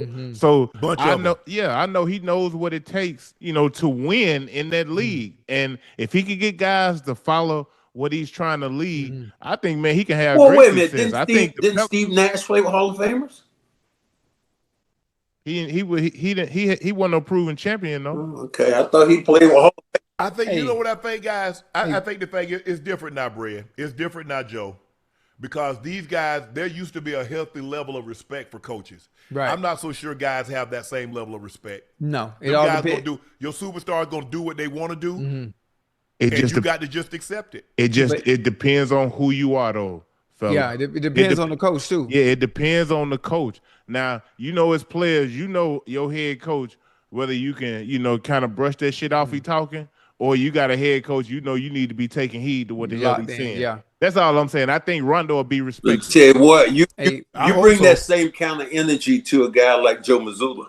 Damn it, you about to give him the damn fight. Because Joe Mazzulla didn't take any shit at all. And that I did love about Joe. And I think that's why the Celtics were so good this year, especially during the regular season, because he got all those guys to play hard. At the end of the day, talent supersedes anything in the playoffs. So if you have a team that plays hard for 82 games, you're going to win more than your share of games.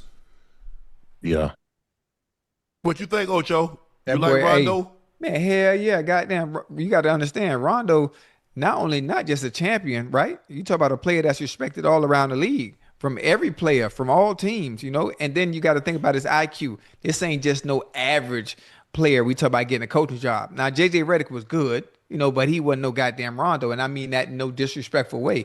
That's someone that can come into, but the Pelicans. Yeah. Oh, Hey, Brad, wasn't Pat Riley an analyst? Absolutely, radio analyst. Yeah, radio analyst came in and then what they did because they had fired Paul Westhead. Paul Westhead won the first championship, and then him and Magic started butting heads, and then Magic, talked to Dr. Buzz, and Dr. Buzz said, "Just hold on, I got you." When you call those names out like that, are those people that have already put their name in the hat for an opportunity to coach those teams, or is that just speculation? I think. Go ahead. I think say? You're right. I think that Shannon said it best. He said those names are kind of in the hopper right now. I think that Rondo, to me, could be that coach. And the thing they're going to have to do, too, is overlook some of the things that might have happened to him in the past. And that was he had a domestic violence thing that came in with him. And then people don't forget stuff like that. I love Rondo, but this is a new league right now. There's certain things that you can't do in this league that you used to be able to do back in the year during the time I played. When I was playing, man, it was smoking cigarettes in the locker room, drinking beer. This was during the game. I told Ocho that when I got to the league, guys would be outside at halftime smoking. Hey, Brad, I seen because I watched the Last Dance, and MJ said that guys were smoking cigarettes at halftime. Said he was getting them from the coach. He's right. Look, my first game ever, I was sitting there and I smelled cigarette smoke in the locker room. And I looked over and JoJo White was smoking a cigarette. I wanted to tell the head coach. I looked up at the board and Tommy Heinsohn was smoking a cigarette. I'm like, it's like, oh, we might well be in the street right now. They might well go ahead and pop a beer real quick. Why don't somebody give me a beer? So I think it's a different time. It's a different era, which has come into play. And I love Rondo. I hope that they're able to get past those things that he did before that challenged players and coaches coming in. Yeah. Right. Hey, Unc. Yeah. I want him to go to a better situation too, man. Because going there, man, your Man, leash you got to take what you can get, Ocho. Yeah, Nah, you already know. You already know. You Football, ain't gonna be. where You the ain't gonna, coaches go? hold on. You know you ain't gonna be that long, man. I can't help it. Do you want the job? No, because I know I'm not gonna be that long. You go over to the Pelicans. How long you gonna last? What, 2-3 years, if that? Look, I want to be the head of Goldman Sachs or J.P. Morgan, but you know what? I got to go to this regional bank. Okay. Hey, matter of fact, hey, right about now, I wouldn't mind going over to J.P. Morgan, boy. Yeah, exactly. But right now, that's what I can get. We talked about this. What they normally get? You get to go to Arizona. Right. You get to go to the Jets. You get to go to places where you know everybody ain't gonna get a Mike Tomlin situation. Oh, you right. You going to the Jets. You going to Arizona. Get 1 year. Whoop, bye. Well, was anything going to happen? Because you guys are football people, and I got to ask both of you, what's going to happen up here with Drabble, up in Boston, in New England? Whoo, Lord have mercy. With who? Brad, I sure hoping you wasn't asking that question. Damn, I hope we should have briefed you, Brad, talking about you can't ask that.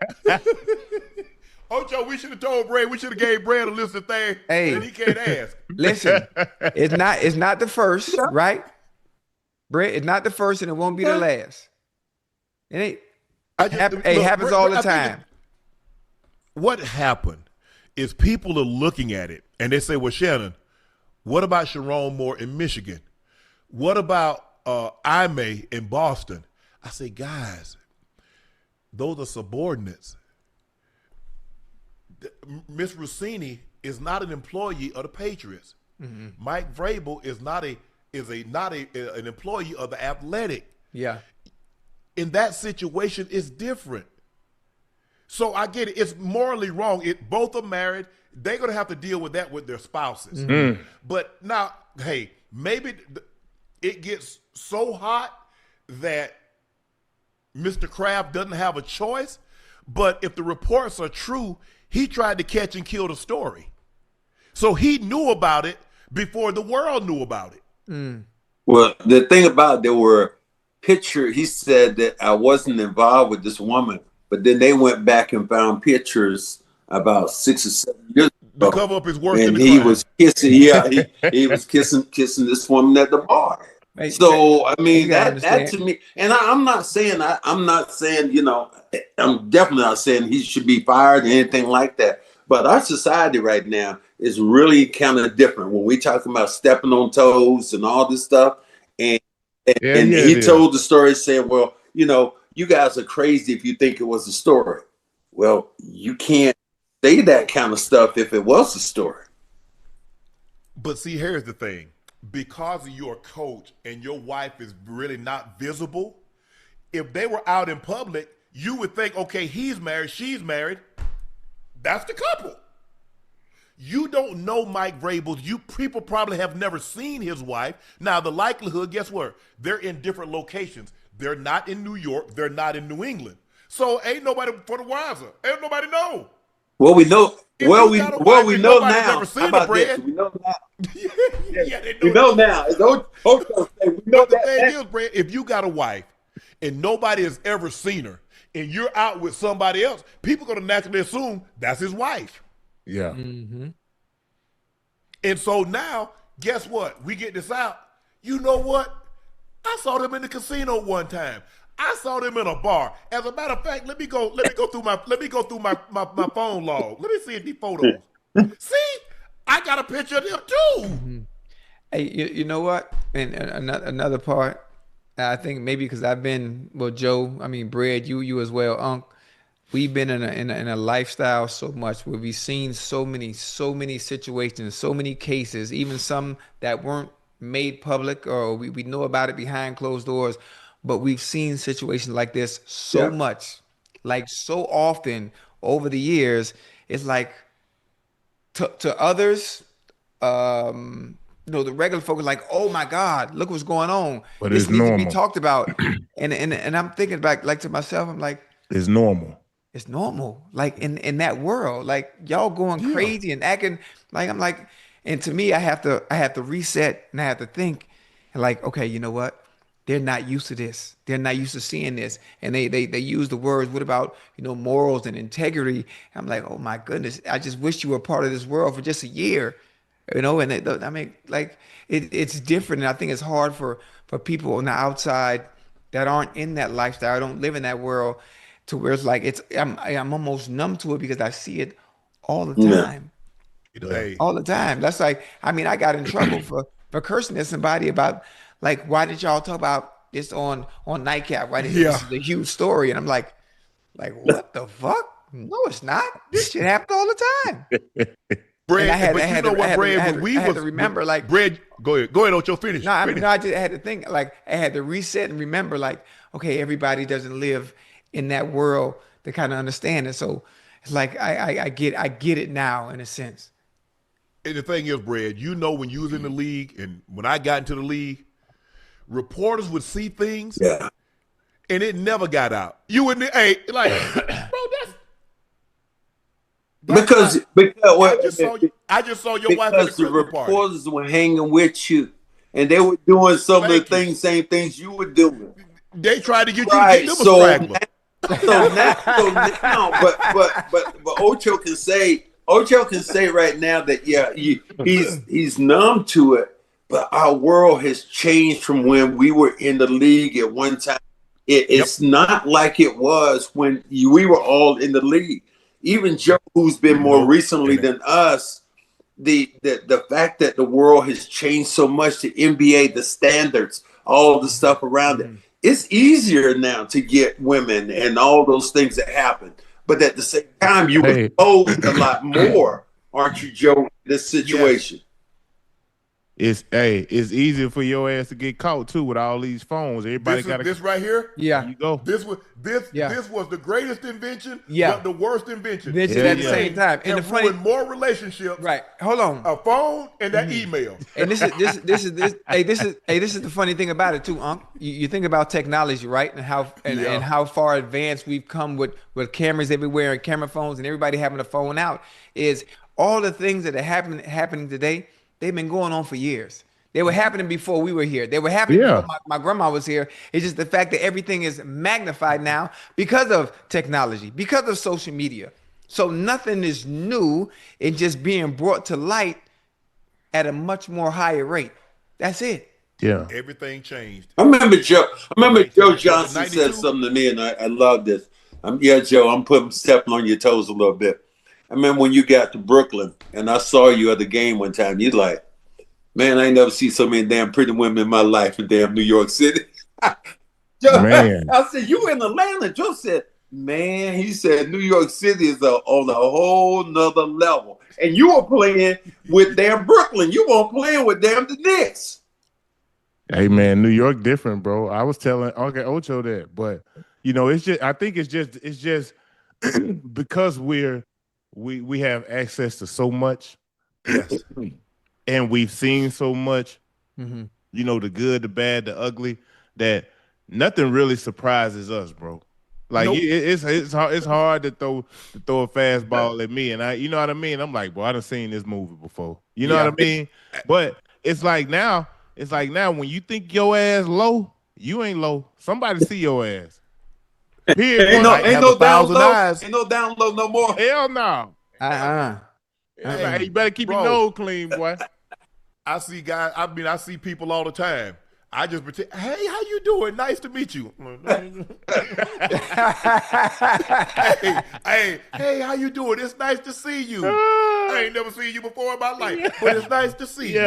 But here's the thing I think was really different about it was, and I was single at the time, but I didn't know that women invested in men the way we invested in them until I got traded to another team. Then I found out about Girl. Wait a minute, I thought she was with But no, she was with no, but she was with, and you find out when you go to another team, it's all of a sudden, damn, boy, these women are working this thing, and now even more so when I think about the money and how big it is and all this stuff, I'm just flabbergasted. I look at who is your guy that's his wife is an actor and his wife is an actress and she got all that money. He former basketball player, played with the Knicks. Yeah, he played with the Knicks and he played with Cleveland also. He had to give his wife is famous right now. What's her name? I can't. Tristan, you talking about Tristan? No, I'm talking about Tristan Thompson. I'm talking about his wife right now is doing all these movies. He's on ESPN. Got real dark lips. You know who I'm talking about. Iman Shumpert. Iman Shumpert. Yeah, the money he had to give up to his wife. Ex-wife, yeah. Yes, ex. Well, the money he had to give up, I don't give a damn what the ex is. That wasn't no damn ex when you got the money he had to give up. He gave up 4 houses. Now, what woman needs 4 damn houses? I'm sorry. I'm up here. I might not be on the show ever again, but I'm preaching this thing right now. I'm sorry. I'm really sorry. Brad go get us. No, Come on, one night. Come on, man. Come on. Hey, like Martin say on Thin Line Between Love and Hate, she done broke me down to my damn break pad in front of the damn police station. Hey. I don't understand. I don't understand it. And I know we're in an era where we see players and we see and celebrities cross together. But when I see some of the finances now, it's like Ant-Man gave his baby mama, gave her $1 million, and she wanted to come back and say, no, Holmes, you ain't give me enough. He signed a new contract. I'm like, God damn, what is going on in this world? It's a scary. We in scary times, man. For real, we really in scary times, bro. You gotta really be careful. I think you should just go. I'll just go down to Tootsie's and give my money away down there. I'm good.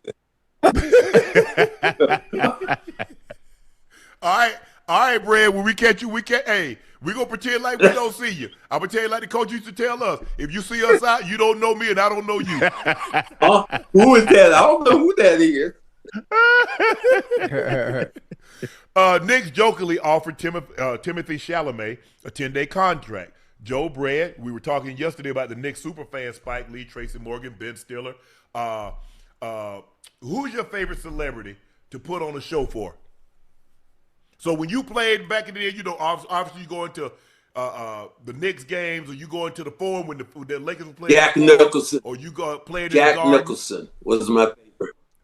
Favorite of all time, because he'd be like, Brad, you guys are gonna get him tonight, huh? He was so cool. I think Jack was he was the ultimate fan, man. I really love. I think when the Celtics played against the Lakers during that time, he was my favorite.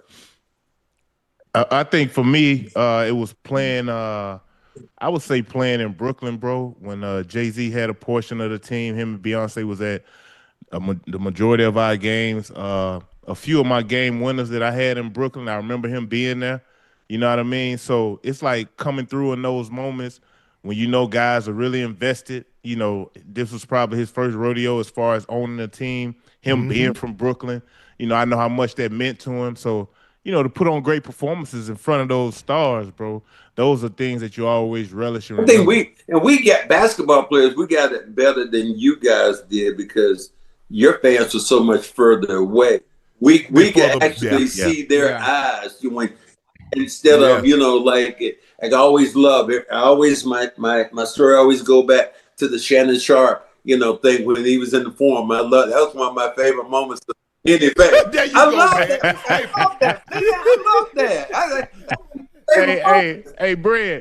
Hey, Brad, that's why they ass can't be close to the fans. See how they act?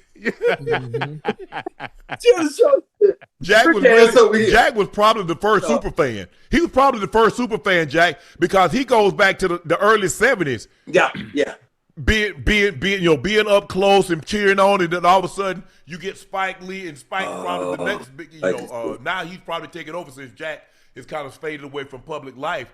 But it's like you said, if the big guns, the superstars, they're in suites. Yeah. We don't know they're there unless the camera pans and, you know what I'm saying, and they show them all up on the big screen, Ocho. But when they're Super Bowl, where the big super fans? In the suite. In the suites. In the basketball game, they're right there on the floor. On the court, Hey, what's up, bro? You can actually have a conversation with them. Yeah. Unless they talking to you, then it might be a fight. Yeah. I can't let it go. I'm sorry, I can't let it go. I know you couldn't let it go. We got the band. We got to give you a 30-minute clock. Joe, if the Hawks gave you a 10-day contract, what you gonna do with it? If they gave me a 10-day, what you saying? Yeah. What my number's gonna be? Yeah, you taking it? Hell yeah. Man, listen, I'm a guy who I just love to play the game, bro. I fell in love with the game, fellas, at a very early age, at like 6, 7 years old, being an only child. That was my outlet. You know what I mean? That's why, as I've gotten up in age, I try to keep myself in pretty good shape so I'm still able to go out and compete and kick people's ass like Ocho. You feel what I'm saying? Like when you open your mouth and say something about me, partner, Right. you better be ready to back it up. That's all I'm saying. And, you know, I had to teach these young boys who really don't know a whole lot but think they know a whole lot. Okay. So I'm always be in shape. And God's willing, I'm always be in shape to tear somebody's ass up. Well, when you gonna get in shape? I'm already in shape, partner. Well, when you gonna get healthy? I'm already healthy. I'm already healthy. When you coming down here to play? Damn. It's gonna be soon. It's gonna be real Why soon. it gotta be soon? It's gonna be soon. I mean, with the way you talking like you could be here tomorrow, nigga. Damn. Hey, listen. Don't bark up this tree, homie, because I can't. Listen, I cut trees down, boy. I don't care nothing about that. Okay. I mean, the way you talking, you talking really hostile. I don't like the way your words is coming out of your mouth. Well, I'm just keeping it 100. If you don't like when I keep it 100, then oh well, partner. All right. Well, I'm gonna make it 50 in a minute. You keep talking like that. You hear me? Well, okay, whatever. Damn. All right. Hey, Fred, when you retired, how many years you played, Fred? 11, 15, 11 years. You would. So what happened? Were you done? You were done, or what happened? You can stick a fork in me. That basketball to me, that shit look dangerous right now. Let me tell you, you guys haven't got that yet. I'm 70 years old right now. Coming down the steps is an adventure to me. When I'm walking down the damn you got to tell me nothing, Brad. I know. Sideways. I come down the steps sideways to the rails. So no, I was done. I didn't want to play. And I talked to a bunch of people that I know now. Joe Johnson's one of the few people I know that play. Larry Bird doesn't play anymore. Robert Parrish, Kevin McKinney. None of these guys play. I mean, if you might play, someone might play horse, but ain't nobody going out there trying to tear their damn Achilles up right now. And when I hear Joe talk about playing, I was like, God bless him. If he can go out there and make $1 million playing somebody one-on-one, I might have to be at the game to see it. But I don't want to be there. I don't even want to think about walking out on the floor. So what you think about LeBron? You say you played 11. LeBron is done with you playing 23. Look like he's going to play 24, maybe even 25. I am amazed. If this doesn't take, and as much as I love Michael Jordan, this makes LeBron the GOAT to me. And the reason is his longevity and what he's done. I have never seen anybody his age be able to do what he's been able to do with young players around him and still be able to be dominant. That to me is the most amazing thing about this year, because we all look at sports and we've all been there before when we look in the mirror and go, Joe hadn't looked in the mirror and going, I'm done. See, me, you, Ocho, I don't know about Ocho. Ocho probably feels like he can play. Yeah. But me and you, we done looked in the mirror and going, oh, I got nothing, buddy. I ain't got nothing for you, partner, at all. Yeah. I walked by a gym one time, these two young boys, it was a group of them, it was 5 of them, said, sir, we need 6. We need another one to make 6. Well, son, I won't be number 6. So how can you get out there and play? I'm good. Hey, man, the kid was playing. They threw me the ball. I punted it. I said, I want y'all throw me for that. I'll make sure y'all know I ain't playing. Go get it. Hey, Brad, I agree with you, though. But guess what? Hell, ain't none of us seen what LeBron is doing now. We've never seen this. Nobody has ever seen it. Yeah. And you might not see it again. Yeah, no, you got because you can't have no catastrophic injuries and to play for 23 years, bro. Yeah. He's only he hasn't missed a lot of time. Well, Joe, I'll ask you this: will LeBron James' record ever be broken for scoring? Hell, he gonna put that thing out there to place it. It can't be. It just don't look like it can ever be touched. I mean, hey, look, and don't think that he ain't thinking that now. That's hey, LeBron want to put it out of reach. He wanted to be to where it can never be caught. Yeah, because they said that about Brad. You remember? I remember when Kareem broke the record in '84, and out here in Thomas and Mack, and they said nobody will ever break that record because nobody had played that long. And so nobody's playing because normally it was bigs that played the long time. You go look at Parrish, you look at Kareem, you look at Kevin Willis. Mm-hmm. But for LeBron to still be the guy that's handling the ball, still making the plays, he ain't playing no 12 minutes a night. He's still giving you 33 minutes. Mm-hmm. He's not giving you the 37, 38, 39 minutes that he once could. Now the game goes to overtime, all bets are off. But to still play, still giving you 26 and 7. And you see what he did in the last playoffs. He gave you 23. He gave you 23, 6 and 7. Right now, he scored 27 points in the first game. It's just unbelievable to do what they ask him to do. And they've asked him to, like, you know what? Like you said, Brad, we need you to sit in the chair tonight and defend, but we also still need you to give us 28, 7 and 8. I think you're spot on with that. I mean, I remember my last year in the league.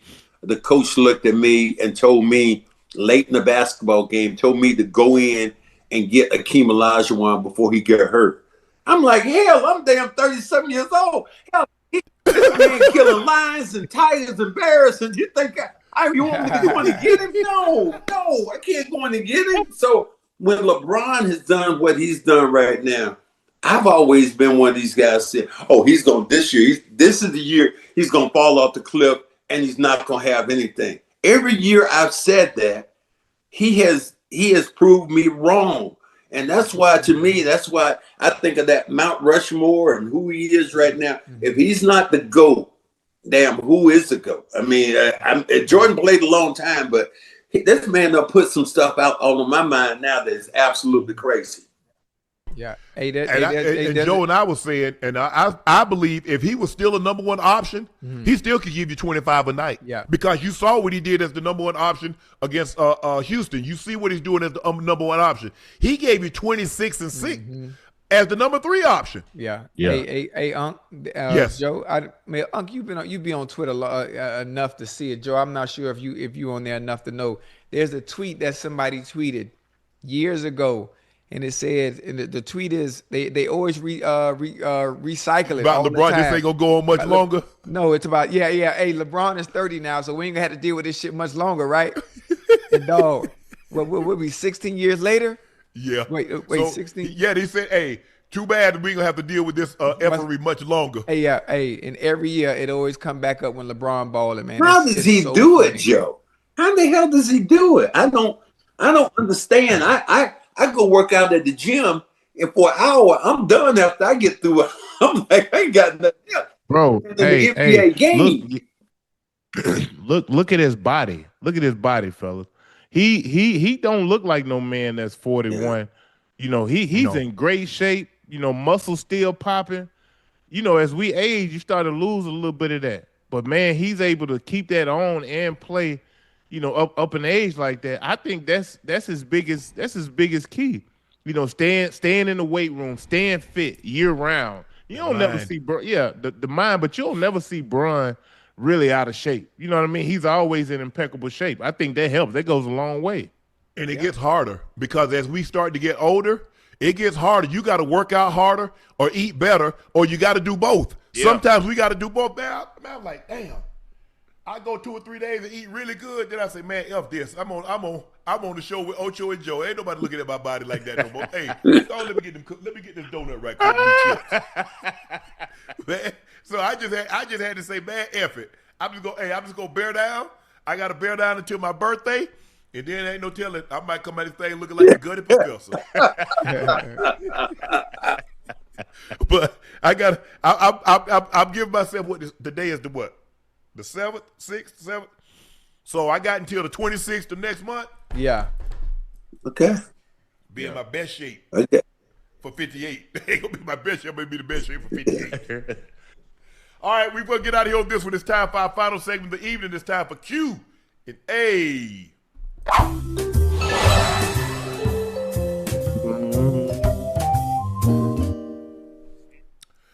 Before we get to our super chats, we got 5 video voicemail from our Discord. Let's take a listen to the first one.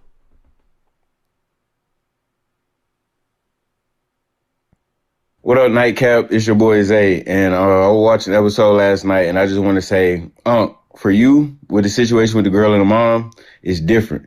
It seemed like your mother loves sitting in the back seat. So, switch the position. If your girl sitting in the back seat, is your mother going to be willing to sit in the front? You know what I'm saying? I'm with Ocho on this one. Your mother comes first. You only get one mother. You can have multiple wives, multiple husbands, multiple girlfriends, multiple boyfriends. You only get one mother. She comes first in all situations. And your person you are with should understand that. I love y'all. Brad, there was a gentleman, and they were getting ready to go somewhere. And his girlfriend, I don't think they were married, his girlfriend was going to get into the front. And the mom says, I'm not sitting in the back. I'm sitting in the front. Joe and I said, my mom wouldn't even put us in that situation. As a matter of fact, I'm glad this subject came up because my mom told me, boy, you drive, I don't want to hit you side your head the way you be driving. So I need to be in the back. I need to be in the back seat because I'm gonna reach across and hit you in the head because you make me sick the way you be in and out of traffic slamming on brakes. But Joe and I said, my mom wouldn't even put that situation. She'd jump right in the back seat, been cool with it. Ocho said, nah, my mom's sitting in the front and the girl gonna get her ass in the back. Situation. How you handling that situation, Red? I'm about like you guys. I think my mom wouldn't put me in that position. I think she would just, especially if it was my wife or my significant other, I think that she would just automatically get in the back seat. And now, if it's anybody else, she's getting the ass in the front seat. And if it's anything like that, she riding in the front seat. But if it's my wife, she would not put herself in the position that was going to have to, because we all know one thing. Your best girl right now is your mother. You would never have, I love my wife right now, but your best girl is going to be your mom and the relationship you have. And like your wife, her best relationship is going to be that one with her son. It's going to be like that. So I don't think my mom will put me in that position. Yeah, I agree. And I think they have a kid or kids together. Because most people say, look, most moms would probably be wanting to get in the back with the kid and be with the grandkid. I don't know, but like I said, I think my thing is my mom wouldn't put me in that situation. And she called me and said, boy, I don't like driving with you in the front because you be all over the place. Yeah, yeah. My mom ain't got no Instagram.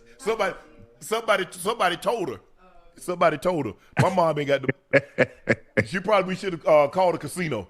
Let's take a listen to the second one.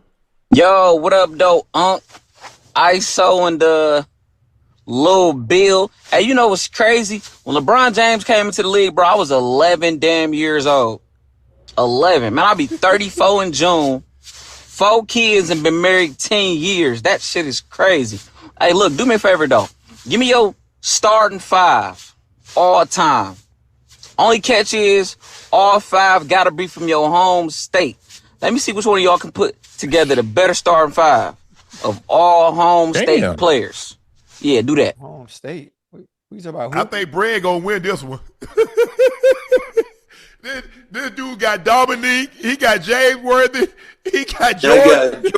I got Bob McAdoo. I got David Thompson. I got Theo Ford. I got so many players that, because Pete Maravich actually was from damn North Carolina. So I think that North Carolina, hands down, will probably be the place that would have the best. I know New York like to argue about their players, but you give me that team in North Carolina, I go with you all day.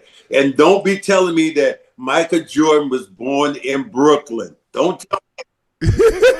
Michael Jordan was raised in North Carolina, in Wilmington, North Carolina. So don't give me that stuff about Jordan is from New York. And you got James from Gastonia. What part of Carolina are you from? From Brad? Kinston, North Carolina, and played. We had Shackelford played there, and Brandon Ingram. Brandon Ingram. Charles Shacker from NC State. But Brandon Ingram is from Kinston also. So my high school has had a bunch of great players have come through my high school. So now I definitely say North Carolina over. Joe, you going to Arkansas? Who you got? Man, we got Sidney Moncrief, Scottie Pippen,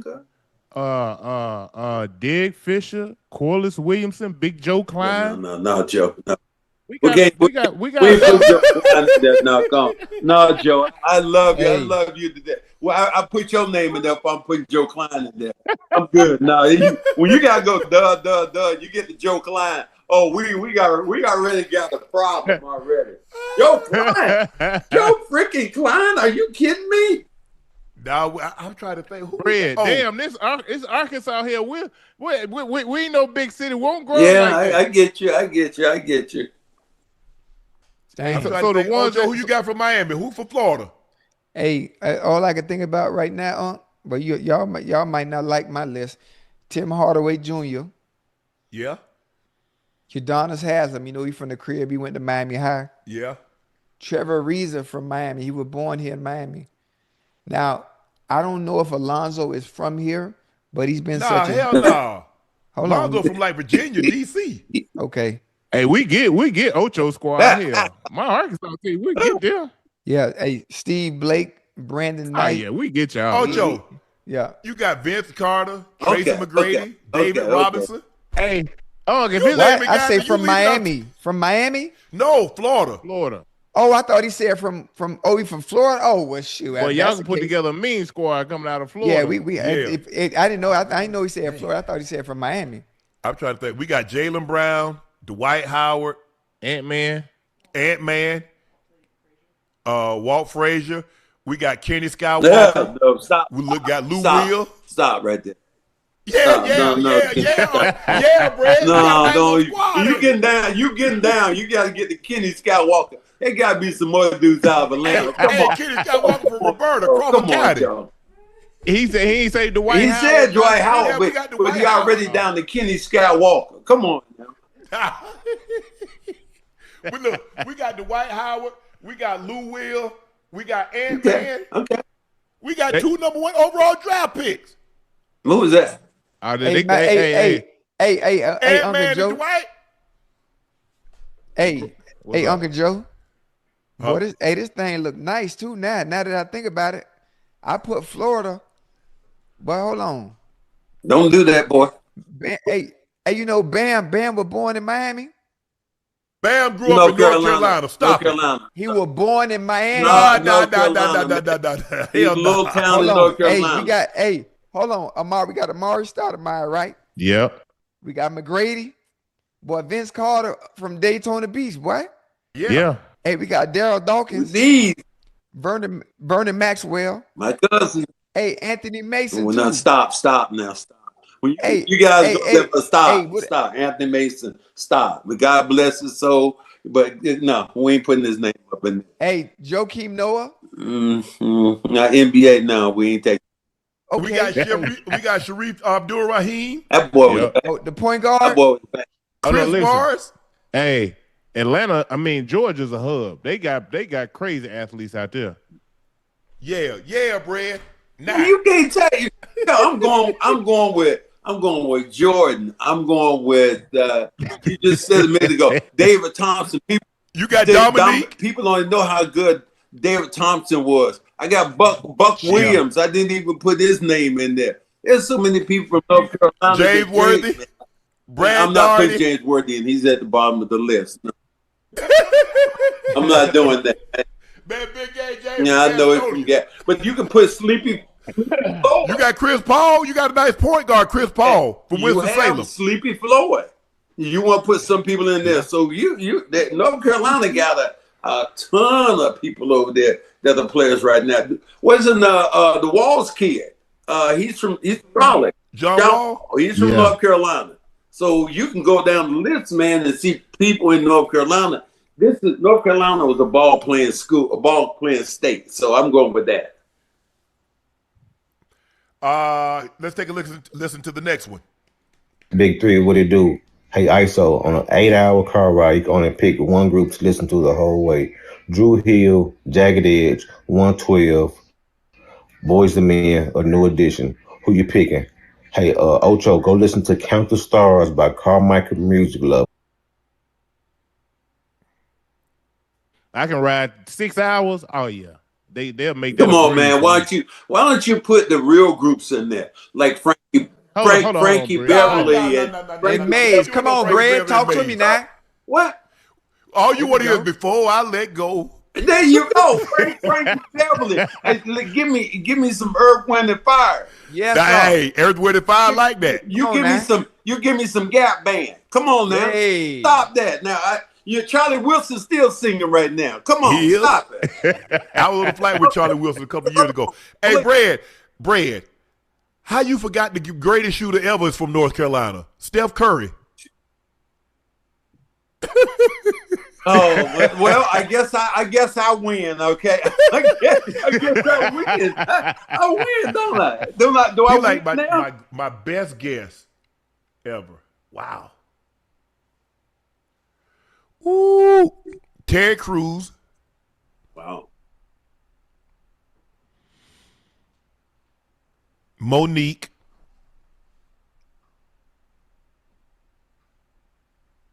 Ooh, Ocho. Hey, what you put on that thing? Whatever I'm talking about, boy. Hey, rep your boy, boy. I'm gonna talk about boy. Miss Pat. I'm your best guest ever. Yeah, let's go. Miss Pat. Didn't you do that Reverend out of was it out of Baltimore? Did you not do him?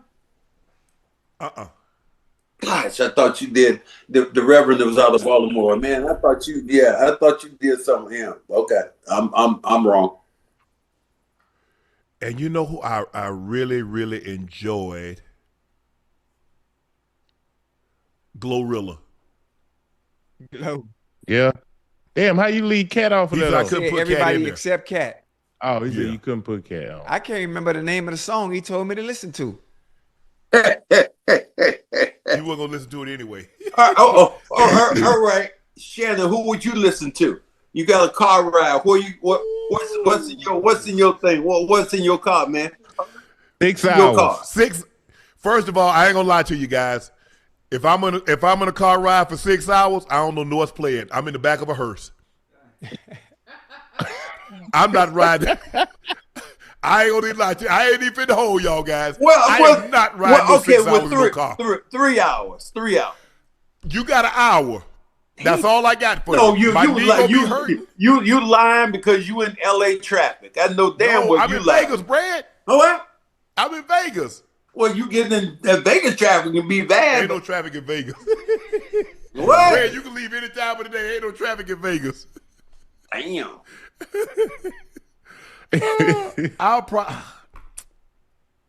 Before I let go.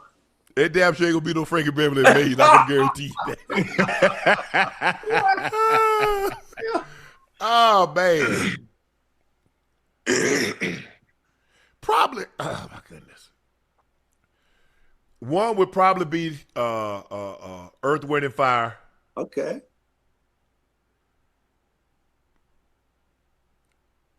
Am I got somebody with me? I'm by myself or what? Nah, let's say you got a hostage with you. A hostage? Well, if I got a hostage with me, I got Michelle and Diego Cello, Maxwell, Sade, Earth, Wind, and Fire. Oh, Sade is a winner. I went to a show with her at Chastain Park in Atlanta, and the girl that I was with, I really didn't like her that much. I left that show. I was holding her hands. Sade put the love out there, man. Sade put the love out there. Hey, Chastain Park is a great place to catch a concert. Ooh.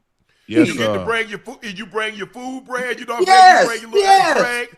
Yeah. You go down there, got the table set up. You get your table fixed. Man. Oh, it's unbelievable. Yes, sir. Unbelievable. I don't know if there's a better place to go see a show for people of color when you think about Chastain Park, man. Yeah, it's nice and intimate. It is unbelievable. Off the chain. Oh yeah. Hey, Bread, you done moved around, huh? You being over here at Chastain? Hey, boy. Hey, I'm gonna be like Ocho now. Hey, boy, you know I'm older now. I used to run the streets back in the day. I had a little something back in the day. I was good. Yeah, I need Sade, because that's a concert. If she ever does, because I think she's going into the Rock and Roll Hall of Fame. So I don't know if hopefully she's performs again, but I definitely want to catch her in concert. Who was that? Sade. Sade was good. She's unbelievable. I've seen a lot of concerts. I saw Seal, NDRE. No, I saw Earth, Wind and Fire several times. Hall and Oates. Yeah. Seal might have been one of the best concerts that I've seen at Chastain. No. Frankie Beverly was the best I ever seen in that. He did our Super Bowl party, Bread. I was like, man, Lord have mercy. Man, when he gets going up in there, man, people singing all the songs. Ocho know all the songs. Ocho know all the damn songs. Hey, listen, we're one this evening, Ocho. We're one this evening. Oh yeah. Bread. They put our album out in 40 years. Everybody know the song. The music is iconic. They ain't got to put no new music out. He's been singing the same song. Yeah, isn't it something that nobody said Michael Jackson though, or Prince? I don't know. I don't know if I can. I mean, I love both of those. Now, me on an hour car ride. Nah, not for a road listen to trip. Prince. I don't know. Prince, more stuff to slow down and Adore and the Beautiful Ones and Purple Rain. Yeah. Give me 1 hour of that. You can do 1 hour of that. Yeah, for sure. But hey, if I got a playlist, I'm gonna have them in there. I have them in there on the playlist now. But just imagine, hold up, Brad. What if Sade and Maxwell did a concert together? Ooh. I got to see that, Joe. I got to see that. Well, nobody's talking about the show that's going on right now. Chris Brown and Usher. Now I can see Joe at that show. Yes, there you go, Brad. You know I'm gonna be there. Joe, you gonna catch it? You gonna catch it? Because I think they got 2 shows at Allegiant. Don't they got 2 shows at Allegiant? I think they got like 5 shows at Mercedes, Joe. I think they're Mercedes or State Farm. I think they're Mercedes. Are you going, Joe? Are you going for the show or are you going for the sights? I'm going for the show. I'm gonna have my lady with me. Oh, okay. Brad. Well, you better have some damn Ocho shades on, okay? Because that is crazy in Atlanta. How they gonna be dressed down there? Oh yeah, they gonna be out there now. Yeah, I'm probably gonna let my daughter have that one. Yeah. I'm going to check that out. All right, here's our next one. What's up, Ocho? I'm back because from the other night, I admit my wrongs. I was on that Laportier. Drake London is not a top 5. Okay, I'm sorry, he's not top 5, but he's definitely top 10. And for you to say that he's not top 10 is actually kind of crazy to me. You're a former Madden rating adjuster, right? Or Madden rating adjuster current. I'm not sure, but 1, 2, 3, 4, 5, 6. 7. 92 overall. Drake London, top. That's like top 10 to me, number 7. And also, before he got injured, he played the 9 games, and he was on pace for 1,500 yards and over 11 touchdowns. So I'm kind of confused on where you guys don't get this top 10 from. And this is what I mean by you don't watch the Falcons, Ocho. Oh, I don't need to watch the fucking Falcons and go into the top 10. What are you talking about, dude? Good player. He's not top 10. Like, stop. And I don't care about what pace he was on for. I mean, great player, good guy. But like stop. Like, and I don't even talk about people. Now you about to piss me off. Yeah, you got Ocho. Ocho say you ain't top 10 because Ocho got like 20 guys in the top 10. Yeah, I mean, good. Yeah, good. I mean, good dude, good dude, good receiver. But understand the type of dog you got to be in the top 10. Like stop. No disrespect to young bull. Is Jerry Rice the top ever in that position? Yeah. I'm asking this. Ocho, you at that? Yeah, he number 1. I mean, Jerry Rice is a standard. He's a standard. He's a standard. And you got to think about it. Jerry put those numbers up, and the league wasn't throwing the ball like that. He got 22,000 receiving yards. Is T.O. in there? Yes, I got T.O. T.O. number two or three. Yes, I got my order. The top three has been the same. I got Jerry, T.O., Randy. A lot of people got Jerry, Randy, T.O. Yeah, but that's my three. top. That's my top three. Now somebody else can put whoever they want to, but my top three. That's my top three. Big three, getting married August 29th. Can you each choose a song for me and my fiance, Kayla, to play during the pre-ceremony? Also, I'm with Ocho. After a fiance gets out the shower, I'm tasting everything. Ooh. Damn. Brad, you might want to hang up. Okay. We go add,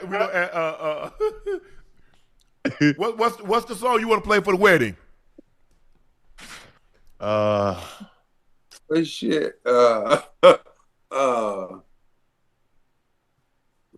Damn. Think of a good wedding song. Happily Ever After. Case. Oh. Boy, that's so hard. I forgot the song from Brian McKnight. The song he sang when Martin proposed to Gina. It slipped my mind. Damn it.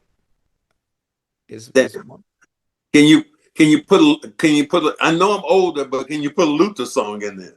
Hey. Yeah. A house is not a home. Ooh. Let me see, man. I don't want to mess this up. Me? I'm going John Legend. No, hell no. Wait, what All song? of me. All of me? Yep. All of me. Peebo Bryson would have a problem. Peebo Bryson doesn't like John Legend, so I go back. What the hell people got to do with me? I'm just saying. People says that. People said he doesn't have a good voice. Did anybody say Stevie Wonder? Any Stevie songs? Oh, Stevie, You and I. Thank you. Stevie Wonder, You and I. Thank you. I. That's a classic. That's a classic. Thank you and I. That's a good one. Well, before Shannon sends me to bed, you might go. I mean, hey, you got all of me. Hey, I'm getting married this summer. So, I'm listening to what you guys are saying. So, I thought you was already married. No. Hey, Ray, you might well go on and stay single. You 70 years old. You trying to get a house. Hey, let me know. Hey, if you need to officiate, let me know. Man, my fiance right when you now. Get married? What day? We coming. We crashing your wedding. Marie Moore, you're going to be very upset with these guys right now, okay? I'm saying it out there, putting her name, because, oh, my God, she's going to be like, what? Hey, when you get married? So what? When you get married, what date? We don't have a date yet. It's going to be sometimes in June. Hey, Brad, you get guys like Unc, man. You give him hope. I mean, yeah. He about to turn 60. He about to turn 58. Yeah, you 70. He feel like he still got a few more summers. You know what I'm saying? Yeah, you got more summers, but Brad, if I'd know that, we could have been outside together, Brad. Look, all I want to do right now, but see, I'm different than you guys. That little pill you be using, all that stuff. All I want to do is cuddle anyway right now. I don't want all that smoke. Brad, that pill that you gonna be doing more than cuddling. So you better stay away from the pill. I ain't gonna see you no pills. Then you talking about you just want to cuddle. Hey. Stop it. Hey, Brad, what's the age gap? She is 63. Okay. Oh, Brad. Okay. Hey, 63 a good number, Brad. I had 65. There you go. When I was 27. Yeah, down there, young cougar. She was a cougar. I had She was like, oh, you were with mama then. Yeah. Okay, I got you. Hey, she straight business. Straight business. Hey, we They clean. They do. See that when they get that age, they get the little warm towel. You clean you up and do all. Yeah. They fold your clothes. Hey, don't clothes on the floor, baby. And you get the meal. Yeah. Hey, Brad, I ain't gonna lie. I ain't have time for no meal. I had to go. I ain't have time for no meal, Brad. I ain't finna hold you on that one now. Yeah. When she did fold the clothes up nice and I don't want no damn clothes. I want somebody to cook me some collard greens and some pork chops and macaroni. You ain't trying to leave, Brad. I got to go. I ain't got to go no place. I'm 70. But I ain't rushing no place no more. I'm good. I'm rushing, running around here. There. I'm good. I'm good, girl. I'm good. Hey guys, we got one more video chat. Let's take a listen to what he had to say. What's up, Nightcap fam? Ash, Unc, Super Freak Ocho, and still King Iso. Yes, sir. Yes, Ocho, sir. I got you, brother. I got something for that bullhead clamp. I just live maybe about an hour away from you. So what I need you to do is drink you a whole bottle of that Tussin. A whole bottle of that Tussin. Jump in an Uber. By the time you get to me, it's gonna be all settled in. And I'm gonna hit you with this. You might gonna pass out, but by the time you wake up, you're gonna be back in an Uber on your way to the house. Love y'all. Hey, that's a man that knows you got to do with that bull. Hey, you see what I told you, Joe, that rubber hammer? Y'all thought I was lying. Yeah. What he doing with the rubber hammer? He got to get that horn up out of there. Out of what? He got to hit your meat, Joe. Hey, Joe. Oh, no. Hey, Joe, Unc know too much about that, man. I don't know nothing about none of this he talking about, man. Hey, I'm good now. Hey, Brad, what you know about that? What you know about that bullhead? I don't know nothing about it. I have clap? no idea what them boys talking about. Brad, I don't know either, bro. Boy, hey, Joe, what he tell you? He said, Ocho, take that Tussin, I get in the Uber about an hour. When you get there, he gonna put them gloves on, get that rubber hammer. Nah. That man said drink a bottle of Tussin. Boy, you gonna pass out when he hit it. That horn, you gotta break that horn up. I don't know what he's talking about, Joe. Yeah. Yeah, Shannon. Y'all done put me to sleep now. I don't know what y'all be talking about. You gotta stay up. You gotta stay up the next 10 minutes. Daniel Wells said, we miss your and Dan Orlovsky's fights.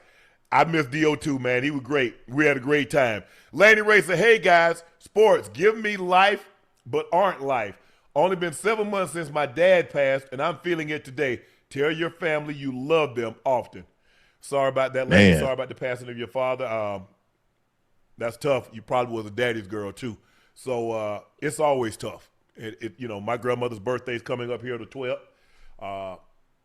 And I think there's not a day that passed that I don't think about it, but it just hits differently when that birthday. But the thing about that, Shannon, is this: those people always live because they live in you. Yep. And that's the. And I've heard you tell so many stories about your grandma and the house and granny and all this stuff. To me, when my father and people have passed away, when you think about them and you live them, they don't die. They don't die. And and matter of fact, here's the thing about it. They get better. They get better in time, man. Because I know my dad used to beat my ass, but now it's like, damn, I needed that. I needed that. That ass whooping. Yeah, you think about, because them old people, and people like, man, I said back then, old people didn't play. Wasn't no back talking. It wasn't no sucking no teeth. It wasn't no slamming no doors. It wasn't walking all hard. Them people didn't play. They would hurt you. And that my grandmother, my grandfather, they would always say, boy, don't make me hurt you. Yeah. And they mean it. They pick up it, Brad. Hey, you better tell them, Brad, them people pick up anything. They hit you with a frying pan, broomstick, shoe, change. It didn't matter. You didn't play with them old people like that. You come home, you go to school, and you have a whelp on your body, and somebody go, "Oh, you got a whooping, didn't you?" yeah, they know. You gotta be. And I tell you what, now if you go to school right now, and the teacher see that, she got to go report. Oh, she calling CPS. She calling defects on you, yeah. Investigation, all that. CPS gonna be calling. Yeah, you just said, "Oh, you did something you weren't supposed to do." Mm-hmm. Yeah, that's right. That's right. Driving a Bentley, dropping 81 like Kobe. Spurs ain't nothing without Wemby, Wolves, and 6. All y'all said the series was over in game 1. They lost by 1 point. Now game 2 is a 30-point blowout. Go Spurs, go. I didn't say that. I still had the Spurs to win. I didn't say it was over. It's going to be tough, though. From Africa, the question is, for Samuel L. Jackson, if Ocho played tight end and you played receiver, who do you think would dominate the position more? Well, consider I was a wide receiver. Ocho would have to gain by Ocho would have to gain 50 pounds. I don't think Ocho frame could hold 50 pounds. Cause hell, he wouldn't be able to block no damn body with y'all. I block you. I bet Yeah, you I won't. block you. I'm gonna block your shot. Damn. You got Hey, and matter of fact, when we play, make sure everything we do is in the post, nigga. damn. Yeah. Right. See, look, Yeah. I'm Hey, trying to make play it like, with your man. back to the basket. I'm gonna show you something, boy. Well, I want to dance for the fans. The fan want to see me dance. Well, you don't for want to so do I'ma that because dance you ain't getting around Yeah. me. Don't do that. Yeah, boy, please. You ain't getting around Boy, me. I tell please. you that right now. Boy, Yeah, please. All right, so Joe, through a long time, did you have any favorite restaurants when you played for Phoenix? As someone who's from the Valley, and great show. Yeah. That Houston's and that Cheesecake Factory. Ooh. Man, I ain't been to a That's Cheesecake old Factory in school. 30 years. That's old school there, man. Jeez. Hey, Joe, you hey, still eat at them Cheesecake days right Factory? You still Huh? eat at Cheesecake Factory? Yeah, me and my family, we still go. Hey, I get them buffalo blasts, Unc and Ocho and bread. They got these buffalo blasts with chicken. Oh my God. Man, I ain't been If you ever go to Cheesecake, get them buffalo blasts, bro. Man, when I first they say Cheesecake Factory, I didn't know they had regular food. I went there and ordered cheesecake. They're like, would you? Hell, I ain't know they said Cheesecake Factory. I'm thinking that's all they got. Oh nah, but they got That's some like- fried that's like- cheesecake though, boy. They're like, you want that for your meal? I was like, oh, y'all got food? Hey, you know And they then brought that recently big ass- that Bible that they call a menu. Oh man. hey, recently they just came out with their red velvet cheesecake. Boy, that thing slamming. You hear me? I don't want nobody red velvet, but this lady that cook them in Glenville. That's the only red velvet I eat. Now I got Safana. She make cakes. I might have to get me one next time I go home. Don't worry. Hey, Don't don't. worry, guys. I make the best sweet potato pie around. I'm having Potato pie? Red, get your ass out of cooking. You ain't cooking. I Red. am. I do. That's why man. you getting married at 70. Talking about you, like, yeah, your ass can't cook. Can't cook. I can cook, man. I can really cook. Matter of fact, my recipe was featured in Big Poppy's cookbook. What recipe? My salmon recipe, salmon and lamb. It was featured. Oh, you get down Get like down that, like that. Get Oh, down you on like the grill? that. Hold on, you on the grill or you in the kitchen? I'm in the kitchen. Oh, okay. I'm in the kitchen. I know all you black guys want to be out on the grill. I'm in the I ain't kitchen. on nothing. I'm at the table when you sit it down. That's where I'm at. I'm at the restaurant. That's why when you bring it and sit it on the table, I'll be right there to go around and get me some. TS Car Wash Detail Service. Who's the tallest person y'all ever met? I met y'all before. The tallest person you ever met, Brad? I thought it was Manute Bowl. Manute? Yeah. Manute Bowl was the tallest one I ever met. I met Mamadou Njai, so I'm gonna say him. I think he like 7'6", ain't he? Manute Bowl was he was 7'5". I think he's 7'7". Yeah, 7'7". Yeah, he was crazy tall. So yeah, I think it's the biggest one I ever saw. It's probably Yao Ming for me. Big Yao. Great Wall of China. Yes, sir. Ocho, who the tallest person you met? Shaq? Yep, Shaq, probably Shaq or KD. I ain't really met nobody taller than that. Brandon Crow, what's your reaction to the news breaking that the Browns potentially picking up Brandon Sorensby in the supplemental draft? Love the show, y'all. What position he play? He a quarterback. But there's some rumors circulating about possibly gambling, placing bet on games in which he possibly played or betting on the collegiate game. So there's a possibility he might lose eligibility and have to come out in the supplemental draft. I mean, we don't get guys. Hey, They come out a bunch in the supplement. Not a bunch, but you always had maybe one or two. Now a whole lot of guys don't come up because wherever you select the guy, that means you give up that next year's pick. So if you select the guy in the first round, next year you don't have a first round pick. You select him in the second round, next year you don't have a second round pick, and so forth and so on. So I don't really know a whole lot about him, but I just been reading about some potentially, allegedly, that possibly bet on some collegiate games.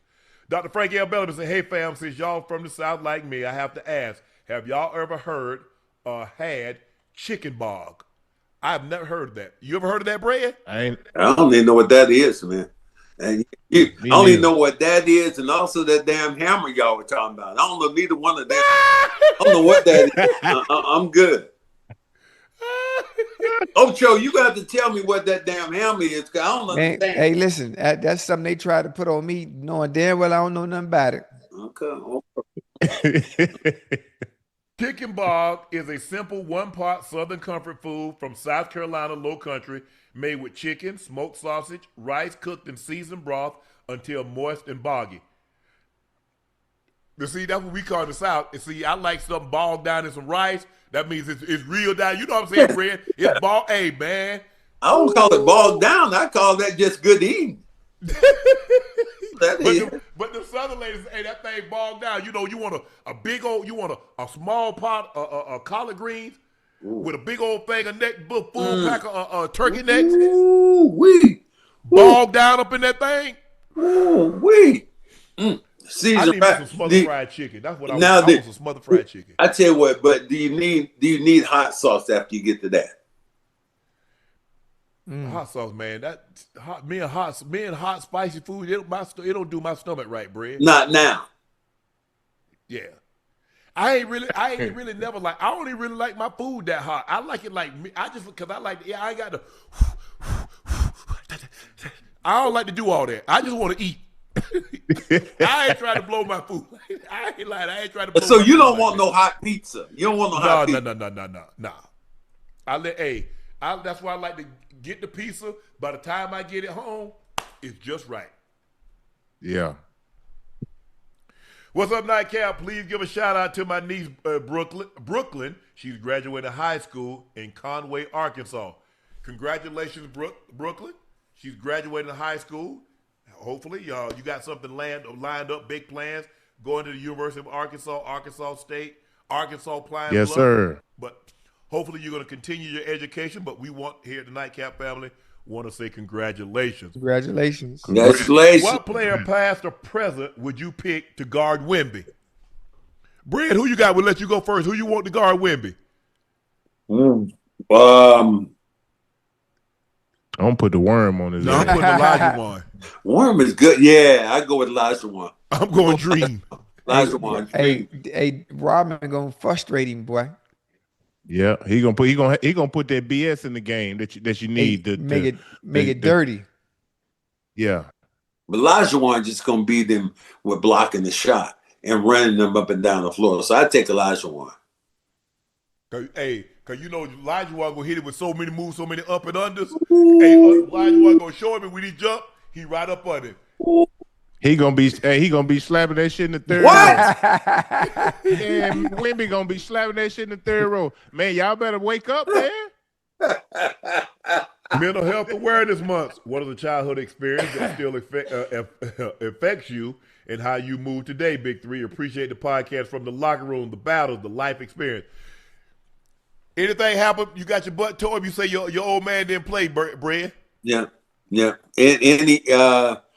It was anything. My mom beat me one time because I went over to the grocery store and they got a bunch of boxes and made a fort in my front yard. And she beat me every time I took the boxes back. And I bring one back, she beat me again. I had about 10. I had about 10 boxes in there, 10 forts. And every time I came back, she whooped my ass again. I tell you what, I never went over there to that trash can again. That's called real parenting out there. My mom didn't do gentle parenting. They didn't do that with me. Brad, you the only child? No, I got other brothers and sisters, but I was the oldest child. You and the oldest child took more ass whoopings. You come hell, yes, sir. Younger ones got away with all kinds of stuff. But them older ones, my father was in the military. He was 22 years. He was a gunny sergeant. So okay. No, he didn't play that. He didn't play that. He didn't even play the damn radio. You're right about that. My grandpa was in the military also. So he's very structured, very disciplined. He believe, hey, you walk the tight ship. I guarantee you didn't talk back to him. Oh no. Even his kids after they got grown, it was a level of respect. People had even if that weren't your parents, if they were older than you, there was a level of respect in the neighborhood. You went to somebody's house. It wasn't no yelling. It wasn't no cursing. It wasn't no that. It was yes sir, no sir, yes ma'am, no ma'am. It wasn't like it is now. Yeah. I wouldn't dare think about talking back to some. These people was cussing. You see kids right now on the bus, man, and they just be cussing. I wanted to talk to this young boy on the bus one time. I was here in Boston on the subway, and he was cursing in front of this older woman. And I wanted to say, young man, can you have some respect? But then I started thinking in my mind, I said, I'm gonna have to kill his ass. So I just better. They don't got no respect for nothing, Brad. Me and my baby Tori been rocking 3 years. Had a falling out, and I need my baby back. Well, you better get that key sweat and start begging. Hold on, what they fall out about? He ain't say that. He say me and my baby Tori been walking for 3 years. Had a falling out, and I need my baby back. Hey, play some Al Green. And forget all that. Put that Lenny Williams talking about, girl, I love you no matter what you do, and I hope you understand me. Yeah. For your Monica, Cornbread needs to be back on the show ASAP. Well, thank you guys for having me on, man. I enjoyed it from last year. All my friends and I want to also thank you guys for sending me a bottle of that alcohol. And we said you more than one bottle, Brad. You might have done drank it, but you might have done drank one, but you got more than one bottle. Everybody been talking about, man, you going back on that show, they got to send you some more alcohol. I said, okay, all right, okay. Hey, we got you dressed. We'll take care of you. All right, bro. Brad, we're going to let you get on out of here. We got a few more minutes to go, but we're going to let you get out of here, man. Thanks for dropping by. All right. Thank you, guys. Y'all have a good one. And appreciate you. Ocho, leave the goddamn man alone, okay? That's what I'm saying. I got you. Steve Kerr is known for doghousing good players. He did that with JT, DH Poole in the playoffs, averaging 20 points in the regular season. DH Kuminga in the playoffs after 3 straight games with 20-plus points. What you thinking, Joe? I don't know, man. I think, Kerr he's catered so much to Steph Curry and Draymond that if you don't fit that system, bro, or if you don't have no chemistry with those guys, yeah, your ass ain't playing. Period, point blank. Ocho Iso, I've been waiting y'all since day one. Your boy turned 24 today. Love. Happy birthday, bro. Happy birthday, boy. We greatly appreciate that. 24. Happy birthday. Woo, man. What I give to be bad 24. Boy, 24. One more time. Man, I had just got here to Atlanta, boy, at 24. Got to be more careful. Hello. Where would you guys like to see Darius Acuff go? Seems fitting he'll be next superstar in Chicago. Ocho wish my Gunners luck in the finals. We need a big PSG is very legit. Where you want to see him go, Joe? I told you I want to see him go to Orlando, but I know they ain't gonna have a high enough pick to get him. He's gonna be a lottery guy. I say probably a top 5, top 7 pick. So we got to see the outside of Orlando because I see what they need. They need a scoring point guard. Is why I said that. But I think he's so dynamic though. He's gonna be able to help wherever he go. So question for all four: if you guys were in your prime right now, what team would you want to play for? But you can't pick any team that you played for. Joe, what would you like to play for?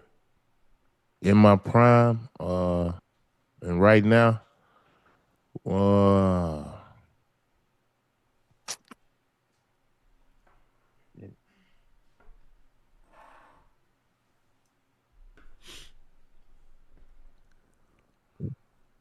put me on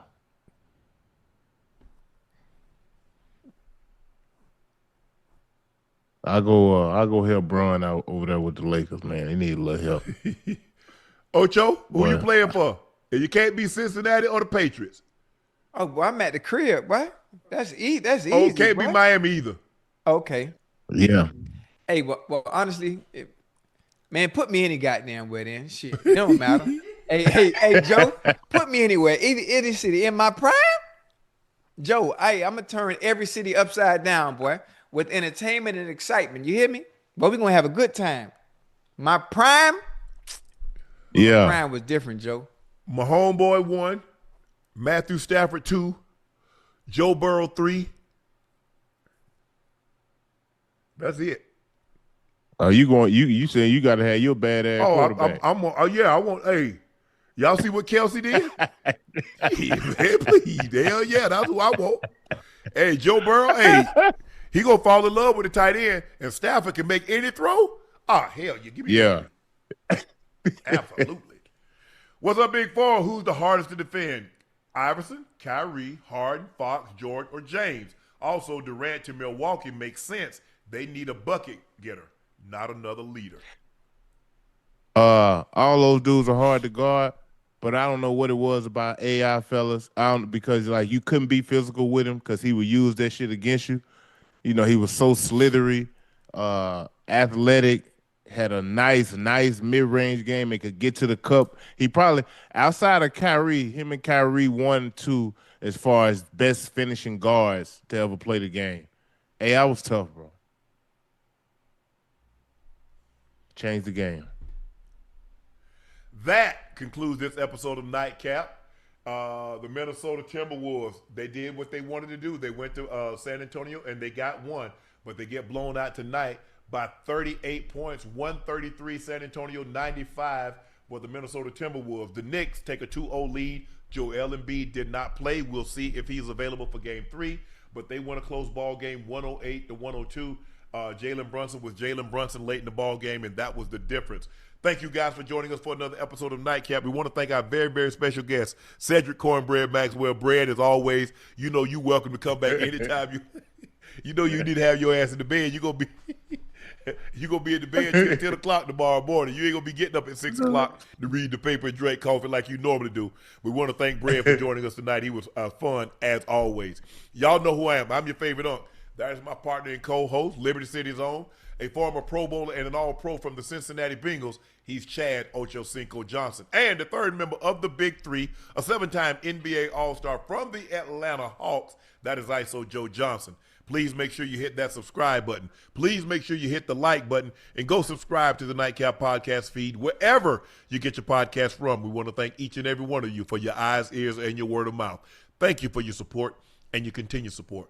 Those looking to purchase a bottle of Shade by Laportier, head over to LaportierCognac.com to purchase you a bottle if it's currently unavailable in a state or city near you. Remember, it is a premium VSOP cognac that drinks like an XO, and we have it in 2 sizes. The OG, which is the $750, but now we have the Junior, which is the $375. Same great quality, same great taste, the same smoothness. Please drink responsibly.